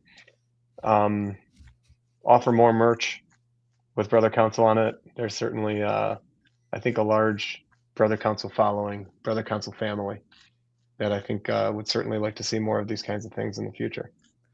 I know. So Solomon has been talking to us. By the way, Mullen Law is great. Mullen Law just became a new Brother Counsel sidebar member. Appreciate that. But I know that Salomon's talking to me about creating the Brother Counsel website. So maybe we'll create the Brother Counsel website. We'll have the videos posted there. Maybe we'll have some merch there. We'll have some more exciting things there. Maybe. So a lot more work to be done in 2026. But I think what we really should do is expand the team. Maybe we should expand the Brother Counsel team, because right now it's largely a one-man show. Of course, we have the trial channel helping out with the moderation, and occasionally I'll get some help here and there, but it's mostly a one-man show. So maybe that's another idea. And Solomon, somebody posted that you may be looking for some help. Are you looking for some extra help these days? I'm always looking for extra help. I've got right now, I've recently partnered up with a law firm called Milberg and the Police Brutality Center. And we're doing police brutality cases nationwide right now. And in the last couple of months, I've signed up about a dozen new civil rights cases. And I'm about to file one in Alabama. Might be filed within the next 48 hours. I would say tomorrow, but nobody's working tomorrow. We're going to be filing, we just filed one in Washington State. We're working on a couple in North Carolina, Florida, Georgia, and a number of other states. There's certainly a need for this, unfortunately, and all you got to do is look it up on YouTube or TikTok or Instagram or whatever your social media of choice is, and you can see. And it's sad because what you don't see is the 99.9% of police interactions that citizens have that go off without a hitch, that go off very respectfully. The ones that we see and the ones that kind of people talk about are the bad ones, and it kind of makes it look like all cops are doing that, and they're not. The overwhelming majority of cops are superheroes, but the bad ones have to be called out. And unfortunately, there's really no mechanism in place to hold the bad ones accountable, even within police departments. Because let's say you got a situation where police officer A sees police officer B do something wrong. If police officer A actually goes and tells his or her supervisors what police officer B just did, you never know if the next day police officer A and B are going to be clearing a house together, a drug house, and out comes a gunman, and police officer B is just a little bit too slow in responding. And now police officer A gets shot. The brotherhood is too strong. So there has to be another way to hold them accountable when they're untruthful and when they're corrupt. And unfortunately, the only way that I've been able to see that is through lawsuits. And something that I've offered, and I've offered this many times, and a number of police officers have taken me up on this, is if you're a police officer and you see something wrong, reach out to me. Tell me what's going on. I'll do my own investigation with FOIA, with open records requests, and I'll get things my way. And it won't look like you're the one who gave it to me. And I can expose things. I'm actually working with a number of very large police departments right now where there have been a number of police officers who have reached out to me and given me very incriminating information about certain high-ranking individuals within those departments. And I'm doing my own thing, and it's never going to come back on them. But there's got to be a way to hold them accountable. So I've teamed up with these other law firms, with Milberg and with Police Brutality Center, and we're working on police brutality cases and civil rights cases, and we're doing that on a nationwide. We're doing it nationwide. All right. Okay. So that's what I'm looking forward to in 2026. But I think the question is what cases I'm going to be covering in the news 2026. But I'll tell you, these are the cases that I've got in mind. So obviously we have the Luigi Mangione case. We'll see what happens with that case. Nick Reiner, Alan Jackson's representing Nick Reiner in that case. I'm sure you're familiar with that case. So we'll see. I would like to, Alan Jackson came on the show before. And that was before he was involved with Nick Reiner, so I couldn't ask him any questions about it. I'd love to have him back on the show to talk about Nick Reiner. So we'll see. I'll reach out to him, and we'll see if we'll be able to get him back on the show to discuss Nick Reiner. If he's willing to discuss Nick Reiner, whatever he wants to do, obviously we're going to be at his leisure and his pleasure. So we'll see. And also, we're going to be covering Frazier Bohm. Frazier Bohm is another case that Alan Jackson is handling, and one of the cases that we spoke about and covered on our channel. Also, remember Tyler Robinson, the person is being charged with the murder assassination of Charlie Kirk. And actually some cases coming up in January. There's a Preston Lord case. And if you don't know about the Preston Lord case, you should become aware of this case. Okay, read up about it. There are some videos out there. This case seems to be going to trial in January, and it has to do with a group called the Gilbert Goons. And this poor little kid, Preston Lord, was killed these people are being charged with his murder, and they're associated with this Gilbert Goons, and really, really sad case. A case I'd like to cover as well. It just really tugs at your heart. I mean, it's a really hard case to watch, but it's important. It's important to put eyes on the case. So then we got that. We also have David Anthony Burke, which is the Celeste Hernandez case that was been reported on recently. So we'll see about that case if that goes in 2026. Also another case, Sarah Grace Patrick, we're going to be hope to be covering. And then this case, Solomon, Shayna Gardner, who she is being represented by an attorney who you may have heard of before. His name is Jose Baez. Wow. So she's involved with like a murder for hire plot, seems like. And she's being represented by Jose Baez. So I definitely, after playing on this channel Casey Anthony's trial, which we did this year, by the way, in 2025. He worked on a much more famous case than Casey Anthony, by the way. Which case? He did the Aaron Hernandez trial. He did the Hernandez brothers? The second one. No, Aaron Hernandez, the football player. Oh, the football players. Yeah. Really? Yeah. So I just saw him in action for the first time in the Casey Anthony trial, which was years ago, as you can imagine. And now he's right. Now I really want to see him again in action because, I thought he was great. I thought he was really great, and I'd like to see him in action again. So we got that. He's got a certain swagger when he walks into the courtroom. There's certain things you just can't teach. Right. It's just that presence. Alan Jackson has that too. Alan Jackson's got it. He's such a breath of fresh air to watch. Yeah, the guy's just a monster in the courtroom. Right. I mean, it's like Mark Lanier level of you just walk in and you completely take over the courtroom. It's your courtroom. Mark Lanier takes over a courtroom like nobody I've ever seen. Yeah, yeah, that's true. Anyways, we got that. We got Aaron Spencer. Solomon, have you heard about Aaron Spencer? This is Name the sounds one. a little bit familiar. He's being charged with, and I think he's admitting that he did it, that he went and murdered this person who was abusing his daughter. Okay, so this pedophile, whatever you want to call this guy, I think already had a history of abusing children and abusing his own daughter, and then he caught him again and he killed him. And now was the person in the act of the sexual assault? I'm not sure if he was in the act of it or not, but Mhm. but this is where you talk about, jury nullification. I was just going to say, what's really interesting is very often in cases like this, they're able to work out unbelievably good plea deals, good for the defendant, because the prosecutor is aware of the fact that it's very likely you're going to end up with a juror who doesn't want to find somebody guilty. I'll tell you one case. I don't even know if you know about this one. I was only out for a couple of years at the time when I got this one. I got a phone call from somebody. They wanted me to represent their brother. I went to visit him in the jail. He was facing charges of criminal sexual conduct, first degree, sodomy, torture, intent to do great bodily harm less than murder, not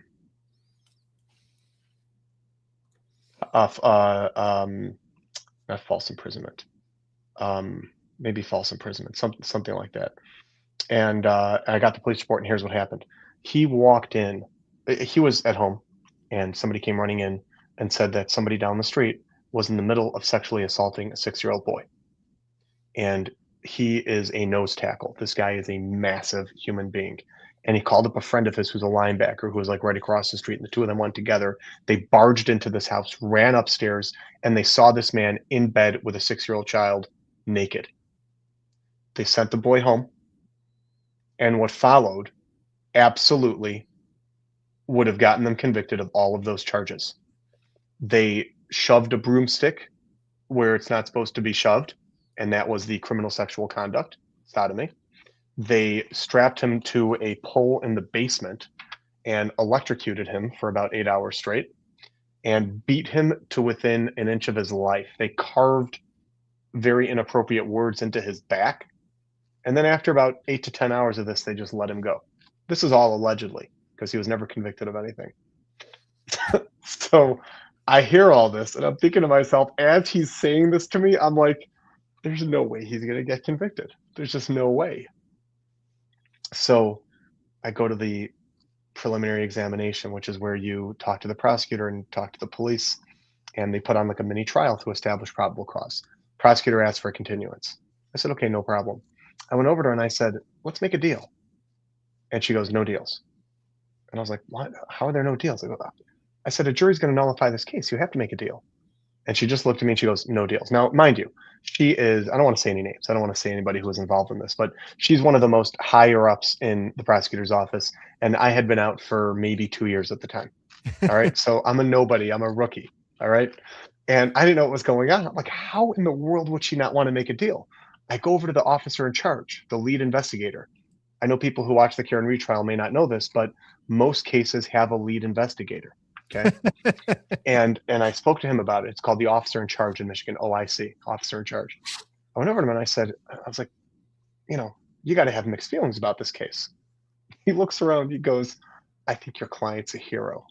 But once you start shoving broomsticks into people and carving words into their back, we really have no choice but to press charges. And I said, okay. And he goes, work it out with the prosecutor. I'm sure you'll work something out. I come back to court the next time. As I'm walking in, the case adjourned again. I walk in, so it's adjourned. I come back several weeks later.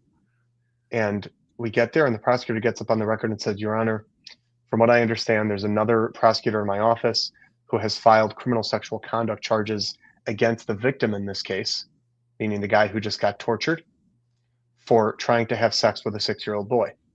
He's facing a mandatory minimum of 25 years in prison, and his attorney has advised us that he is going to plead the fifth if he's called as a witness.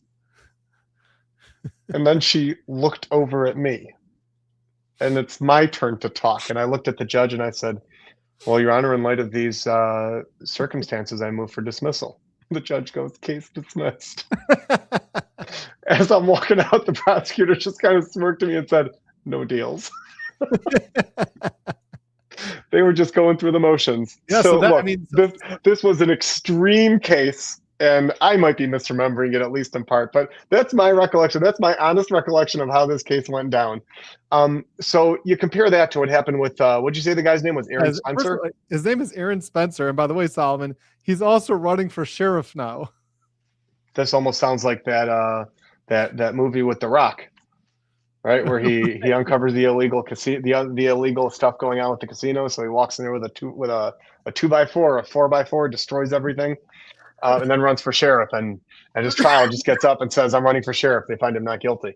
So look, I don't know if he's gonna get elected sheriff. I don't know if he's gonna be found guilty or not. If he goes all the way, which state did this happen in, by the way? Because that's also a big thing. I think it's Arizona. Arizona. I think it's Well, Arizona. Then it kind of depends where in Arizona. I'm sure the chat will correct me if I'm wrong, and I'm sure you can look it up. I just want to get some more. I want to get some more questions. Okay, yeah. So, I mean, depending on which state it is, like if it's a state like Oklahoma, there's just no way you're going to get convicted. It's just not going to happen. Alabama, they're gonna just look and say, yeah, the SOB had it coming. All right, here's another question. Arkansas, apparently, according to the chat. Arkansas, okay. Yeah. I mean, Arkansas, I could see. I don't know if they'll get a not guilty verdict, but the likelihood of not having one juror who's just that. No, I'm not going to say guilty. They may have to try the case 100 times and just be hung every time. All right, we'll see. Kristen from Manhattan again says, BC, when is your next collaboration with Andrea Burkhardt? I thought you all had great legal chemistry. I thought so too. I enjoyed talking to Andrea, and she is a highly, highly intelligent lawyer. And I've spoken to a lot of lawyers in my career, but she's really great. I think that's a great conversation. I'd love to have more conversations with her. So I definitely have to revisit that. Here's a question for you, Solomon, dog lover. Does Kelsey have a legal case against the judge? No, you can't sue a judge. It's virtually impossible. The only time you can sue a judge is if they're doing something that is, quote, not a judicial act. So if a judge does something from the bench, let's take a crazy extreme case. This is going to shock people. Okay, everybody pay attention. Let's say you have a judge, a prosecutor, and a cop who get together and decide to frame an innocent person. And they meet before the trial and they agree, this is what we're going to do. This is how you're going to call the witness. These are the questions you're going to ask. These are the rulings I'm going to make. And we're going to make sure this guy gets convicted. Let's say that happens. And the person gets convicted and goes to prison for 10 years. And then it turns out that somebody accidentally was recording the whole conversation. Okay, let's just use some crazy extreme case. You cannot sue the judge and you cannot sue the prosecutor. And that is outrageous, and it is un-American, and it is ridiculous, and frankly, it makes no sense. You can sue the cop, but you can't sue the prosecutor, and you can't sue the judge. Prosecutors individually have absolute immunity. You can sue a prosecutor's office if they have an unconstitutional policy, which in my crazy hypothetical, you would not get to, unless it was the prosecutor who was on the case, but it's almost never. And you cannot sue a judge. A judge would have to be doing something which is considered not judicial. The only case I'm aware of in Michigan where a judge got sued is where he came off the bench and started punching somebody. The court was able to say, yeah, you could sue that judge for assault. That's not a judicial act. But if they do anything on the bench, it's virtually impossible to sue the judge. And yes, laws are written by lawyers to protect themselves. That's 100% true. Whoever wrote that. Solomon, this is from Corey Hopkins, who is again one of the most intelligent lawyers that I've seen, and definitely I appreciate her writing. She was the one who was able to get the sidebars released in Karen Reed's case. So this is her comment and question to you. I think there's a decent 1983 claim against Morrissey for the hostage video. Okay, that's the video that he put out vouching for the credibility of the McCabe's and the Alberts. And Tully for the lack of probable cause on a First Amendment speech/association theory regarding the seizure of Karen's phones. I'm dying to pick your brains about it. So, Salma, do you have any thoughts about First Amendment/speech association? Is there a 1983 claim regarding the First Amendment as it relates to the seizure of Karen Reed's phones? Oh, brother, what a good question. What a good question. So I'm not going to have a good answer, unfortunately. But basically, there would potentially be two issues here. There's a First Amendment issue and a Fourth Amendment issue, and they both go away if you have a valid warrant. So if somebody submits an affidavit to the judge, and that affidavit contains true statements, and the judge signs off on the warrant, then you can go and get that phone. The only time you can sue a cop for taking a phone pursuant to a warrant is if they lied in the affidavit to get that warrant. And then there would really be a stronger Fourth Amendment claim than First Amendment claim. I don't know if it would have to, the answer is it would depend on what was contained in the affidavit to obtain the warrant. If the judge was tricked, then you could potentially have a claim. I don't know if the judge was tricked in this case. And by the way, unfortunately, there's a lot of judges that just rubber stamp warrants. We see it all the time. It's very unfortunate. But they'll just rubber stamp something, and then somebody ends up with, with a conviction that they shouldn't have, with a warrant that they shouldn't have. Yeah, I mean, they did have a warrant. They did have a warrant there. So then the only way that you can get past that warrant, if you want to sue the cop for seizing the phone, is if they lie. For example, let's say they say to the judge, we have good reason to believe, or we know through a confidential informant that she sent a text that says, go get that SOB. And they completely make that up. It's not really there. There's no such reason for them to have that text. There's no such confidential informant. So then But they put that in an affidavit and they trick the judge. Judge looks at it, goes, oh my God, that's crazy. Yeah, signs off on the warrant. They take the warrant. Then later on, you see the affidavit. You're like, this is all false. Then subsequently, you would be able to sue the police for lying to the judge to obtain the warrant. But as long as they're truthful or generally truthful, such that they'd be protected by qualified immunity, which is a conversation for another time, they can't be sued. Hope 7144. Love you guys. Please cover Sarah Grace Patrick case. And yeah, I am hopefully intending on covering that case also. That's a case where she's being charged with the murder of her parents, actually, and then mourning about it on TikTok. So I think that's also coming up very soon in the first week of January, I believe. Mullen Law, come to Massachusetts. I will show you around. They can experience our courts in person.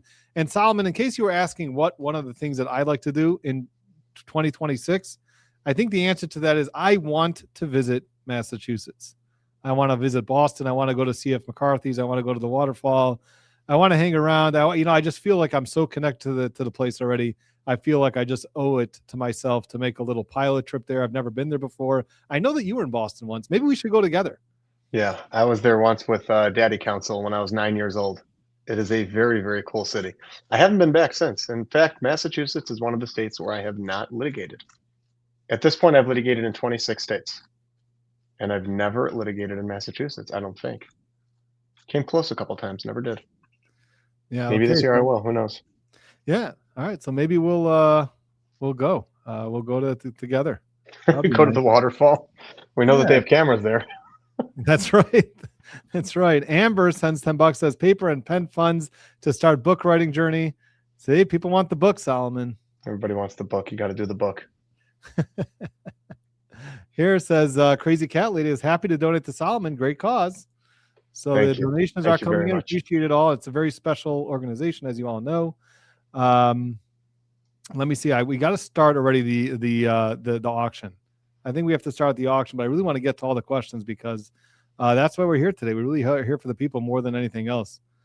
Brandon Perry, another great case. I do intend on covering this case also. Kristen from Manhattan, Brandon Banfield, the au pair murder trial happening in January. I do plan on, I'd love to cover that case as well. Also, Curry Richens, of course, we're going to cover Corey Richens, and also Courtney Clenny, who's the OnlyFans model, Solomon, who's being charged with murdering her boyfriend. So, yes, we do hopefully plan on covering those cases as well. Wow. Solomon, here's a question for you. Is there a national database for fired police officers? There's not. People have been trying to do it. There's a number of different places you can look for things like that. But no, the short answer is no, there's not. And the real problem with that is that very often what happens is as soon as somebody's getting investigated, they just resign. And then there's no internal affairs finding. Some of the dirtiest cops I've ever sued, I've asked them what happened with internal affairs. And they say, well, I resigned. So there's no longer, there was no case. And I'll be cross-examining the chief. I'll say, why wasn't this person suspended or disciplined in some way? I say, well, because he resigned before we could. And then there's no record.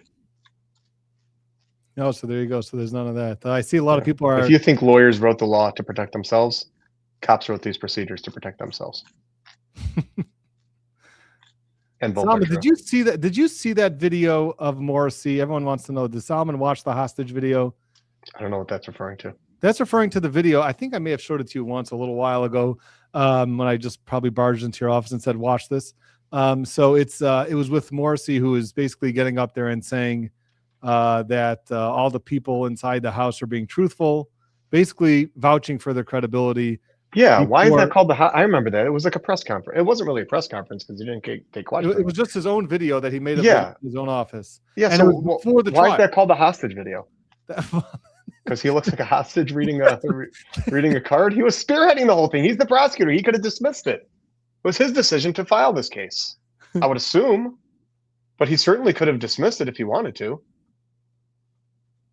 That's what they call it the hostage video. Oh, okay. Yeah, I did see that video. You did show it to me. Right. Okay, so you did see it. Strange Credulity says Spencer's daughter, and we're talking about Aaron Spencer. Spencer's daughter was kidnapped by her offender. Dad went to search, found him driving. He had just SA'd her in violation of a no confront order. Oh She was the only witness against him for multiple felonies. So yeah, this was right then and there, like shortly after, it seems like, and he had her in the car, and he killed him. So that was the case. So when if somebody's actively committing a felony, in this case kidnapping, you're allowed to use deadly force. There could be a host of reasons here that a jury either acquits or decides to nullify the law here. But I mean, the likelihood of getting a conviction, I think this case is gonna be resolved. But I mean, if the guy's trying to make if he's trying to run for sheriff, he can't. I don't think he's gonna plead to anything. He may take this all the way, and I could see this being a hung jury. Again, without knowing anything about the county where it is, or anything about the witnesses, or how much the prosecutors are even going to care about trying to get a conviction. I've worked on cases where it was clear that the prosecutor did not want a conviction. I've worked on cases like that, where I've tried cases like that. I took a case and got a not guilty verdict, and then filed a lawsuit subsequently for the guy, where a guy was literally arrested for DWB. It was the most blatant DWB I've ever worked on, and the prosecutor was a black woman. And I told her when we were waiting for the jury verdict, I was like, "You know what happened here, right?" She looks at me, she goes, "I know exactly what happened here." And I said, "Why are you trying this case?" She goes, "It's my job." Yeah. I was like, "Okay." Verdict came out not guilty. She smiled at me and said, "Nicely done." And then the guy sued. Strange Caduli says, "Have you gentlemen seen the Zach Adams outrageous post-conviction hearing?" I have not. I'm not sure what you're referring to. Solomon, did you? No idea what that is. No, I don't know either. I'm sorry. I can't keep track of everything. Okay, so tell me more about that OnlyFans model. What happened there? Did she murder somebody? Yeah. Okay, so we'll get into that in a moment. But I think at this time, Solomon, I think we should start the auction for the jersey. Let's start the auction. Okay, we'll start the auction for the jersey. Okay, now remember, the way that this is going to work is that you'll put in the chat what your bids are if you want to bid on it. And again, the money is going straight to the charity. It's going straight to charity. And all you have to do is you'll see in the description, you're going to donate to Solomon's link, not my link. Not my link for this. You'll know it's my link because there's a big picture of me on it. And it says, "Let's beat the puck out of cancer." That's right. It's going to be Solomon's link. And I mean, look, it's very hard for me to part with this. I mean, it's very hard for me to part with. It's been sitting in the background of my video for a long time. And now you're just going to see it blank and empty. So whoever gets it is going to get it, and you're going to be the only person in the world to have it. You should autograph it too if the winner wants. If the winner wants, I'll autograph it. I'll write a note. Solomon can write something if you'd like, but it has to be, a certain level of appropriateness. But okay, we'll discuss it. For you, it has to be a certain level of appropriateness. I'll write whatever they want. Okay, well, Solomon, write whatever you want. But anyway, so I think we got to start it. We'll start the auction, and again, you'll just donate on Solomon's link. You'll have to put in your email, and then Solomon will get notice of what your email is, and then we'll reach out to you with the address that you want us to send this jersey to, okay, or this sweater to. So we'll start it at $250 for again, the money's going straight to charity. Money's going straight to charity. We have the Traveler who's got it at $4.99. $4.99 is what the jersey is going for right now. And again, you're going to hit the link, donate on the link. We'll get your email, and then we'll reach out to you. I'll reach out to you. You can send me an email. And so, okay, so we've got Pro Gamers got it at $5.50 right now. We're moving up there again. All you got to do is hit the link, and then you're going to donate it once we cut off the auction. But we got $5.50 right now. Very, very cheap deal. I think it's a good deal for this jersey. It's the only one exists in the entire world, and Pro one Gamers, of one. Here we got Shake a Leg. It's got 600. Again, the money's going straight to charity, a very, very special charity. Help kids and all types of people that are battling cancer. The money's going to a very, very special case. I get nothing from it. Salma gets nothing from it. The only thing that we get is we have to pay for shipping. So we're going to lose some money on the deal, but it's well worth it because the money's going to go to the charity. So we've got it at 600 right now, and we'll see if we get any more. We got $750 for that jersey. And, you know, if you get to wear this and you're in Boston, I mean, I think that'd be really cool. If you can walk around Boston or Massachusetts with a Brother Counsel jersey, I mean, that's black and yellow. Yeah, Boston black and yellow. You go to Boston's game and you wear it. I mean, that's going to be really, really cool. I'd love to get some pictures. Whoever gets this should send me and Solomon some pictures of where you are when you're wearing it. Maybe we'll post it for the channel. So we got $750 right now. Let's see if we have anything more.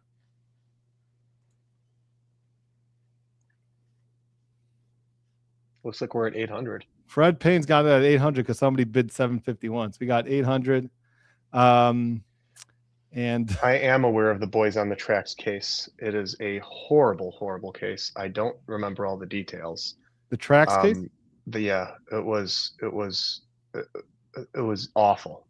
Two little boys. I forgot how old they're, like 4 or 5 years old.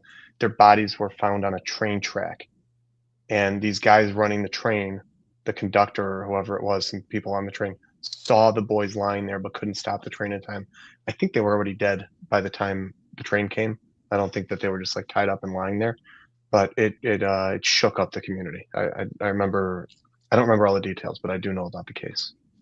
Horrible, just horrible, horrible, horrible. Okay, wait. So hold on. Before we continue, we've got 800 already is the bid, and I want to show it to you up close and personal.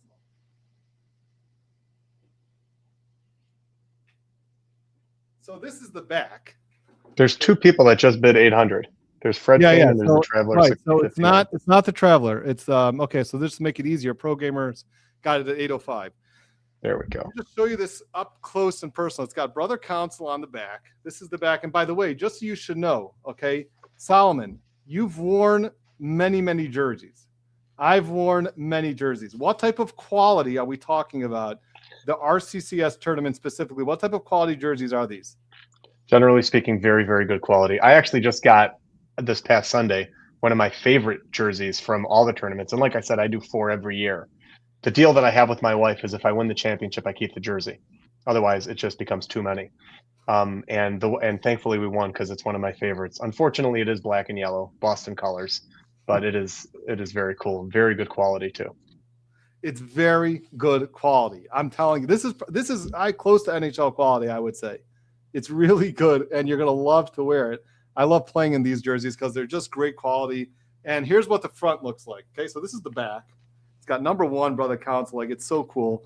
And then the front looks like this.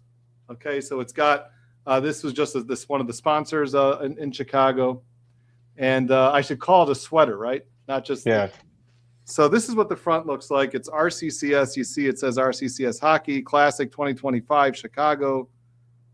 So that's the front.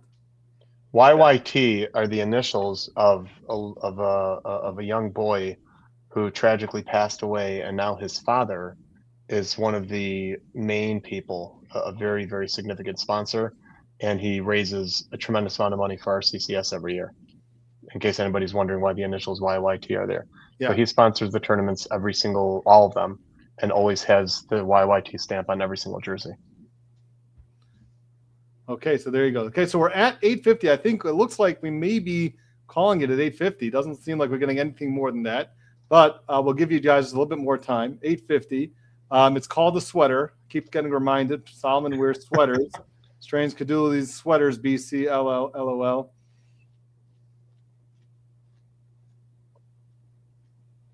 Especially if it's Boston. By the way, can you tell me Fred Payne? That is the bid right now that you have to beat if you want this.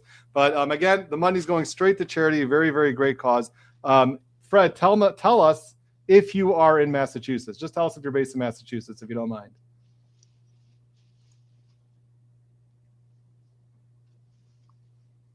Let me see if he responds in the chat. Come on, Fred, let us know.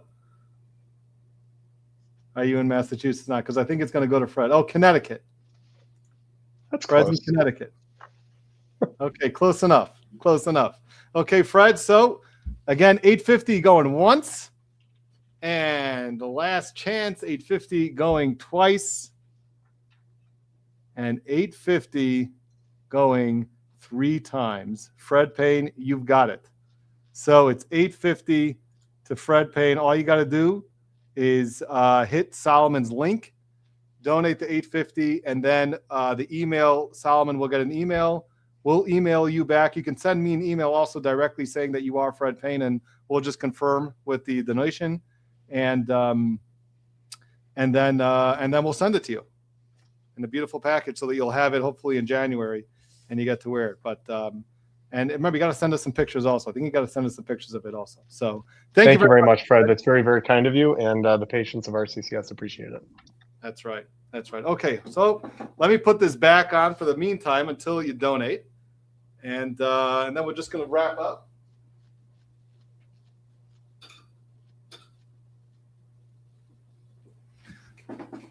Okay. You got to be the only lawyer in the entire state of Michigan wearing a suit and tie on New Year's Eve. I know, because I don't own any other clothing. The only other clothing that I own is hockey clothing. You should have worn that. You know? And if you want, like, I'll wear it once. If you really want, like, to have. Oh, goodness gracious. Fred Payne just wrote, give me 5 minutes. I'm on a highway. Okay, stop texting if you're on a highway, all right? Who's that? Fred Payne just wrote that. Sticky Doll. Take all the time you need. Sticky Doll says BC needs a personal shopper. That may be true. That may be true. Although I got to tell you, I mean, like, this is basically this is what I wear. You know, like this. I just wear this. You can ask Solomon on Sunday. When you're a lawyer and a rabbi, you don't have much choice of clothing. You're either wearing your suit and tie or your other suit and tie. Yeah. Okay. So. Yeah. Look at this. Train says. I'm behind. There is an auction, but we've been talking about the auction for like how many times? 20. We gave plenty of time to bid on it. So we're gonna have to. Well, maybe we'll have to make some more auctions. In the future, Solomon. Maybe you have something. You got some of your jerseys that maybe you'll offer up, or maybe some old hockey gear, Solomon. How about some old stinky hockey gear? It's disgusting. There's no more foul smell on the planet than old hockey gear. Yeah. Here, Sticky Doll says, Brother Solomon needs a regular spot on the show. This is great. And by the way, we had Solomon here on the. We had Sundays with Solomon. That was during the trial. That was a lot of fun. Yeah, we had Sundays with Solomon when it was going on. I got to tell you, I'm going to be working on. I've got a really, really exciting case. I can't tell you about it yet because it's not in the news yet, so it's still attorney-client privilege. It will hit the news very soon. The case is already in the news. In fact, I'm working on 2 right now that are all over the news. And when we get to the point where I'm filing, obviously I'll let you know, and I'll give you an exclusive interview if you want. But these are going to be 2 that are going to be very, very high media cases, civil rights cases. Okay. Well, yeah. I mean, definitely, I'd like to get some information on that. We'll get some interviews. Here's a question, Mark Allen. BC, what will be going up on the hook after you send Fred his sweater? First of all, I'm not going to be sending him a sweater. I'm going to be sending him a jersey. But anyway, okay, let's get beyond that. What I plan on doing is that I'm going to be skating in this tournament, the Chicago tournament, which is going to be in February.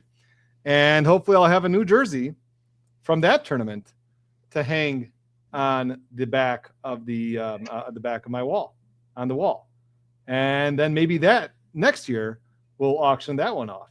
So I think that's going to be the plan for now.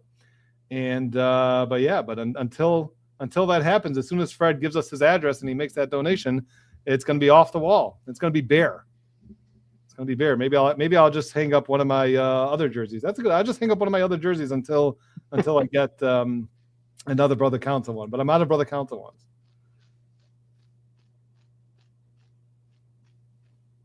This past tournament, I couldn't use my usual number. And as you know, my usual number is number 1. I don't know why. I've had that number since I was about 8 years old. And anytime I play a sport now, I wear number 1. The problem is that the number 1 got retired in Florida for this tournament for Avery, the little boy who died. So I had to pick a different number. So my jersey there, I don't know how many people here ever watched the XFL back in the day 20 years ago, but my number was 30. Hold on. Let me get that. You've got it? Yeah. Pull that up. Here, Solomon. I think this is what you're talking about.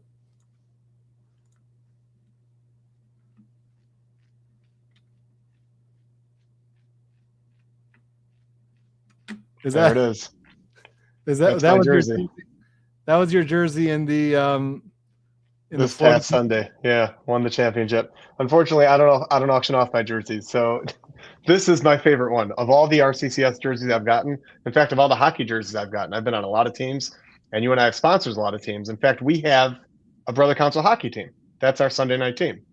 We have our Brother Counsel hockey team. But this, I think, is probably my favorite one. The quality, the cool look, even though it's Boston, and in my blood, I hate Boston because the Bruins and the Red Wings never really could get along. Zdeno Chara was made of nightmares, but that was my jersey this past tournament, and I thought it was a lot of fun. It was a throwback to the old XFL. Is that your team right there? That's my team right there, with the cup right after we won. Where are you? The 13th round of the shootout. Oh, there you are. Right next to the goalie. If you look, right there. Right there. That's Solomon. Yep. So you won the cup right there. There it is.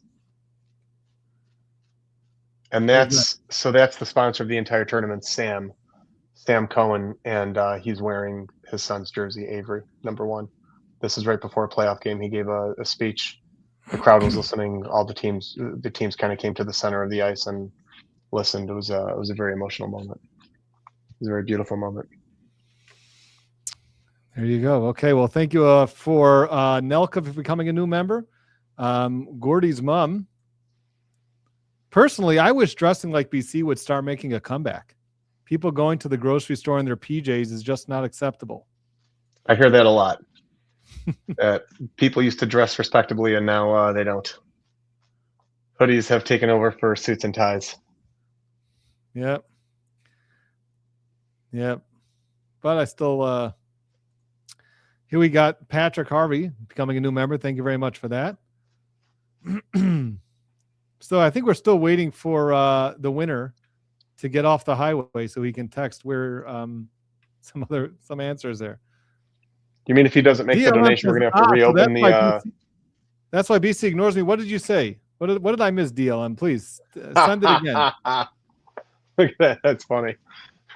It's the Boston Bruins logo. What do you expect? Oh. Let's see. Martin and I grew up in the 90s. We grew up when the Red Wings were winning Stanley Cups every 5 minutes. So for us, there are certain teams that we're just not allowed to like. Look, we're not even allowed to like people who live in Colorado.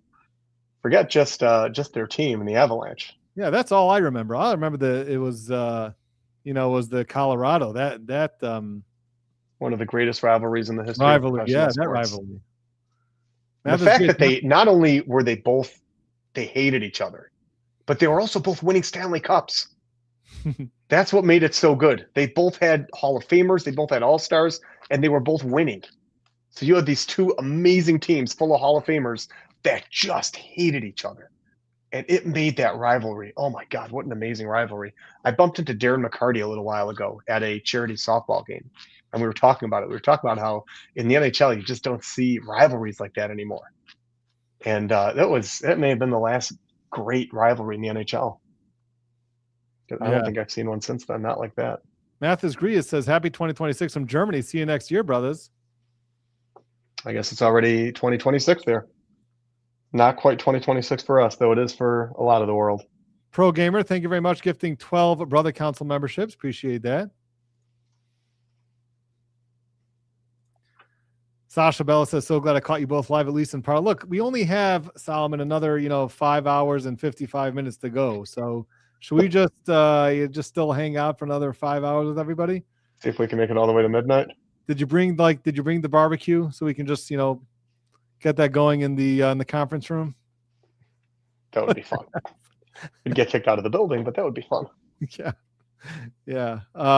Maybe we should end on this note. Okay.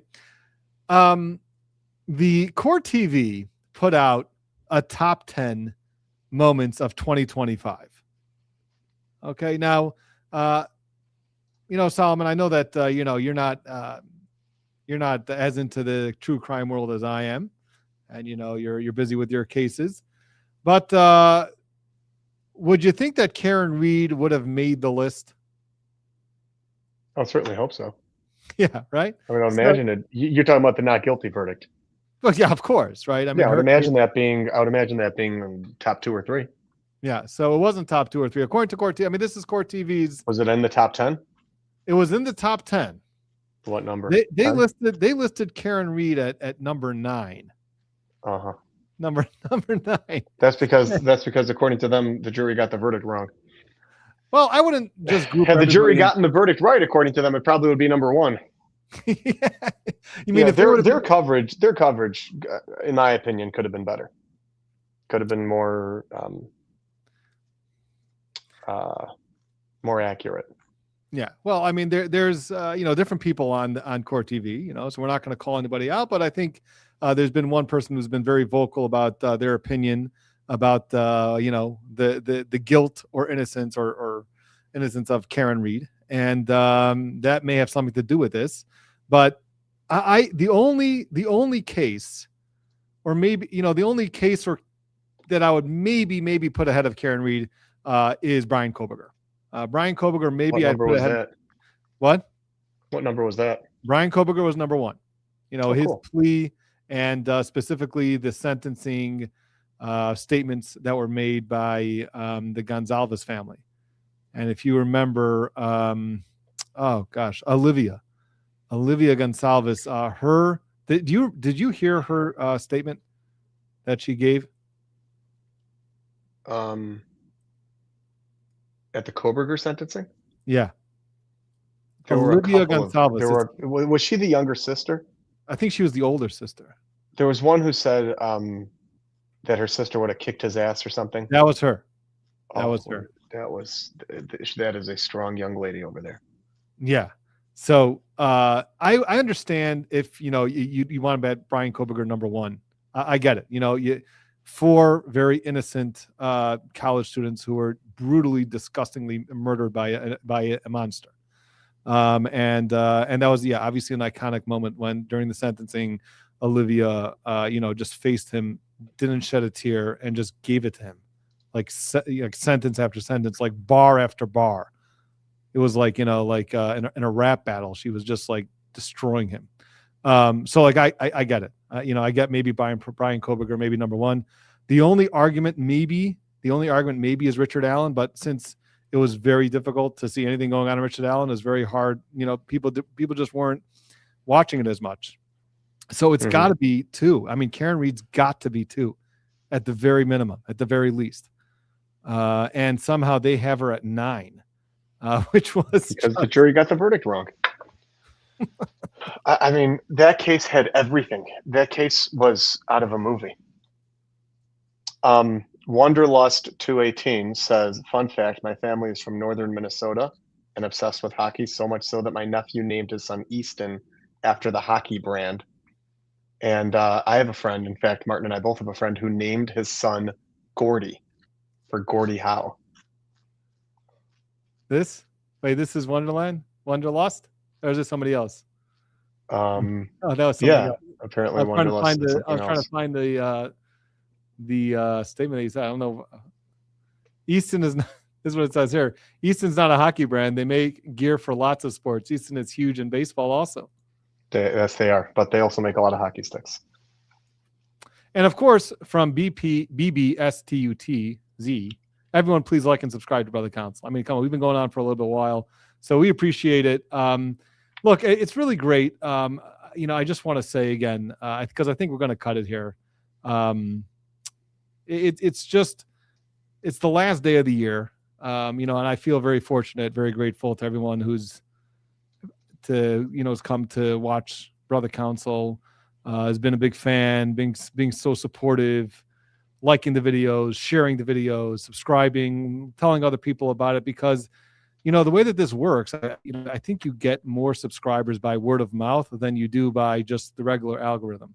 Of course, hitting the like button is important. Hitting the subscribe button, I think, is very important, obviously. And if YouTube sees that you like the content, that they'll perhaps push it to other people. But I think that there's a lot of word of mouth that gets around. And I've had a lot of people that say to me, that send comments. I've heard about you from a different person, or I was on some other creator show and they mentioned you, so I checked you out. I mean, you can't underestimate the word of mouth and how people share the message and share the videos. And it really doesn't take much. All you got to do is hit the the share button and let people know about the channel. So it's funny because I get sometimes comments, Solomon. I sometimes get comments about, oh, you should have so many more subscribers. Why don't you have more subscribers? The content is so good or whatever. And there's nothing I can do. What am I going to? Certain people pay for marketing. They pay for advertising. They do all types of things. All I do is put up my content and hope people share it and hope people enjoy it and come back and watch. So if you're all able to do that, and I know that that's how the channel, I think's grown in the way that it has, just by people sharing with other people and saying, hey, check him out, give him a chance, see if you like him. And people have liked it and they come back. So really, it's the end of the year. So I just want to say again, thank you for everybody for believing in me, supporting me, encouraging me, liking me, liking the videos, sharing with other people, putting a comment, following me on Twitter. And by the way, the Twitter handle is the same as it's Brother Counsel. It's at Brother Counsel. Solomon is at Solomon Radner, I believe. Right, Solomon? Is what? Yeah, my Twitter is at Solomon Radner. Yeah. Yeah, at Solomon. So really, it's been such a great journey, and I hope to continue it. Again, only God knows what he has in store for me next year, but I have full intention of putting as much focus as I can into the channel, and I still handle cases as well. It's hard to balance the two. I have to take a step back from a little bit of the cases, but it's I enjoy it. I love teaching. I love breaking things down. I love presenting, and that's why I'm putting so much more attention into this. So as much as I like the trial work, I also like doing this. What are you going to say, Solomon? Well, Fred Payne made the donation. He put it on your page, so we'll have to reach out to them and fix that. But payment was made. So you'll get the email, and you need to email Fred and find out what exactly needs to be written on the jersey. Okay, sounds good. Alrighty. Okay, well, thank you very much, Fred. Very much appreciated. All right, thank you very much, Fred. Okay, Solomon, we're going to let you go. If you want to say any last thoughts before I let you go, let me know. Happy New Year, everyone. Please keep it safe. If you drink, don't drive. There's Uber, there's Lyft, there's friends with licenses. It is so easy. It's never been easier to not get a DUI. There's no reason for anybody this New Year's to get a DUI. So be safe, have fun, and have a happy, prosperous 2026. Oh, wait, Solomon, before you go. Yeah, yep. Before you go, can you let us know how much we were able to raise for RCCS on your page? $450. So very much thanks to everybody. Now, of course, if everybody watching just went on and made a $5 or $10 donation, there'd be a few $1,000s there right now. But I understand that not everybody is able to. And the people who did, I very much appreciate it. So thank you all very much. All right. Thank you, everybody. Yeah, for that. $450. That's nothing to sneeze at. Strange Kaduli sends another $10 and says, thank you, Brother Counsel and brothers, Brother Counsel, for helping us stand for our constitutional and civil rights. See, some people like people that stand up for their constitutional rights. All right. I'm checking out. Happy Okay, New Year, everybody. Solomon. All right, guys. Well, that was Solomon, and it looks like we are going to have to shut it down for the day. And we appreciate everybody coming out here. Oh yeah, plus again, don't forget it's 450 plus 850 from Fred. So you know, don't forget about that. So it was you know, that's a pretty nice amount right there. So that's a good day, and it's going to be helping all those children and families that are battling and fighting against cancer. I want to wish everybody here a wonderful new year, and it should be filled with health, happiness, fulfillment, enjoyment. It should just be a great year, and we shouldn't have any tragedies. We shouldn't hear of any attacks on individuals or innocent people. And I guess the best hope would be if, there's nothing to report on when it comes to true crime, and people would just stop committing crimes. That's the hope. But unfortunately, it looks like there's a number of trials that are still set, and people are still committing crimes. And it's important for everyone to understand the process and the rights, which is, if I can do that, then that would be great. I wouldn't mind, by the way. I wouldn't mind if this channel completely turns into, instead of a covering active cases, to just cover old cases. Talk about some of the case law that we had in the past, breaking down cases, and then there'd be no more crime. Wouldn't that be a great, wonderful world to live in? But looks like people are still bent on committing crimes, and therefore we have to cover it and make sure everybody understands the process and what's going on here. So that's what's going to be, looks like on my plate coming up in 2026. So we definitely have a lot to cover in 2026. So keep it right here. Again, thank you all for this continued support that you give me. Very much appreciate it. And enjoy the rest of your night tonight, bringing into the new year of 2026. We're really looking forward. Hopefully, be some more exciting things that we're going to roll out here from Brother Counsel. I got to work on some of the ideas with Solomon, perhaps. But it looks, we should have a very exciting, hopefully, 2026. So thank you again all for joining us, and we will see you next year. Take care, everyone.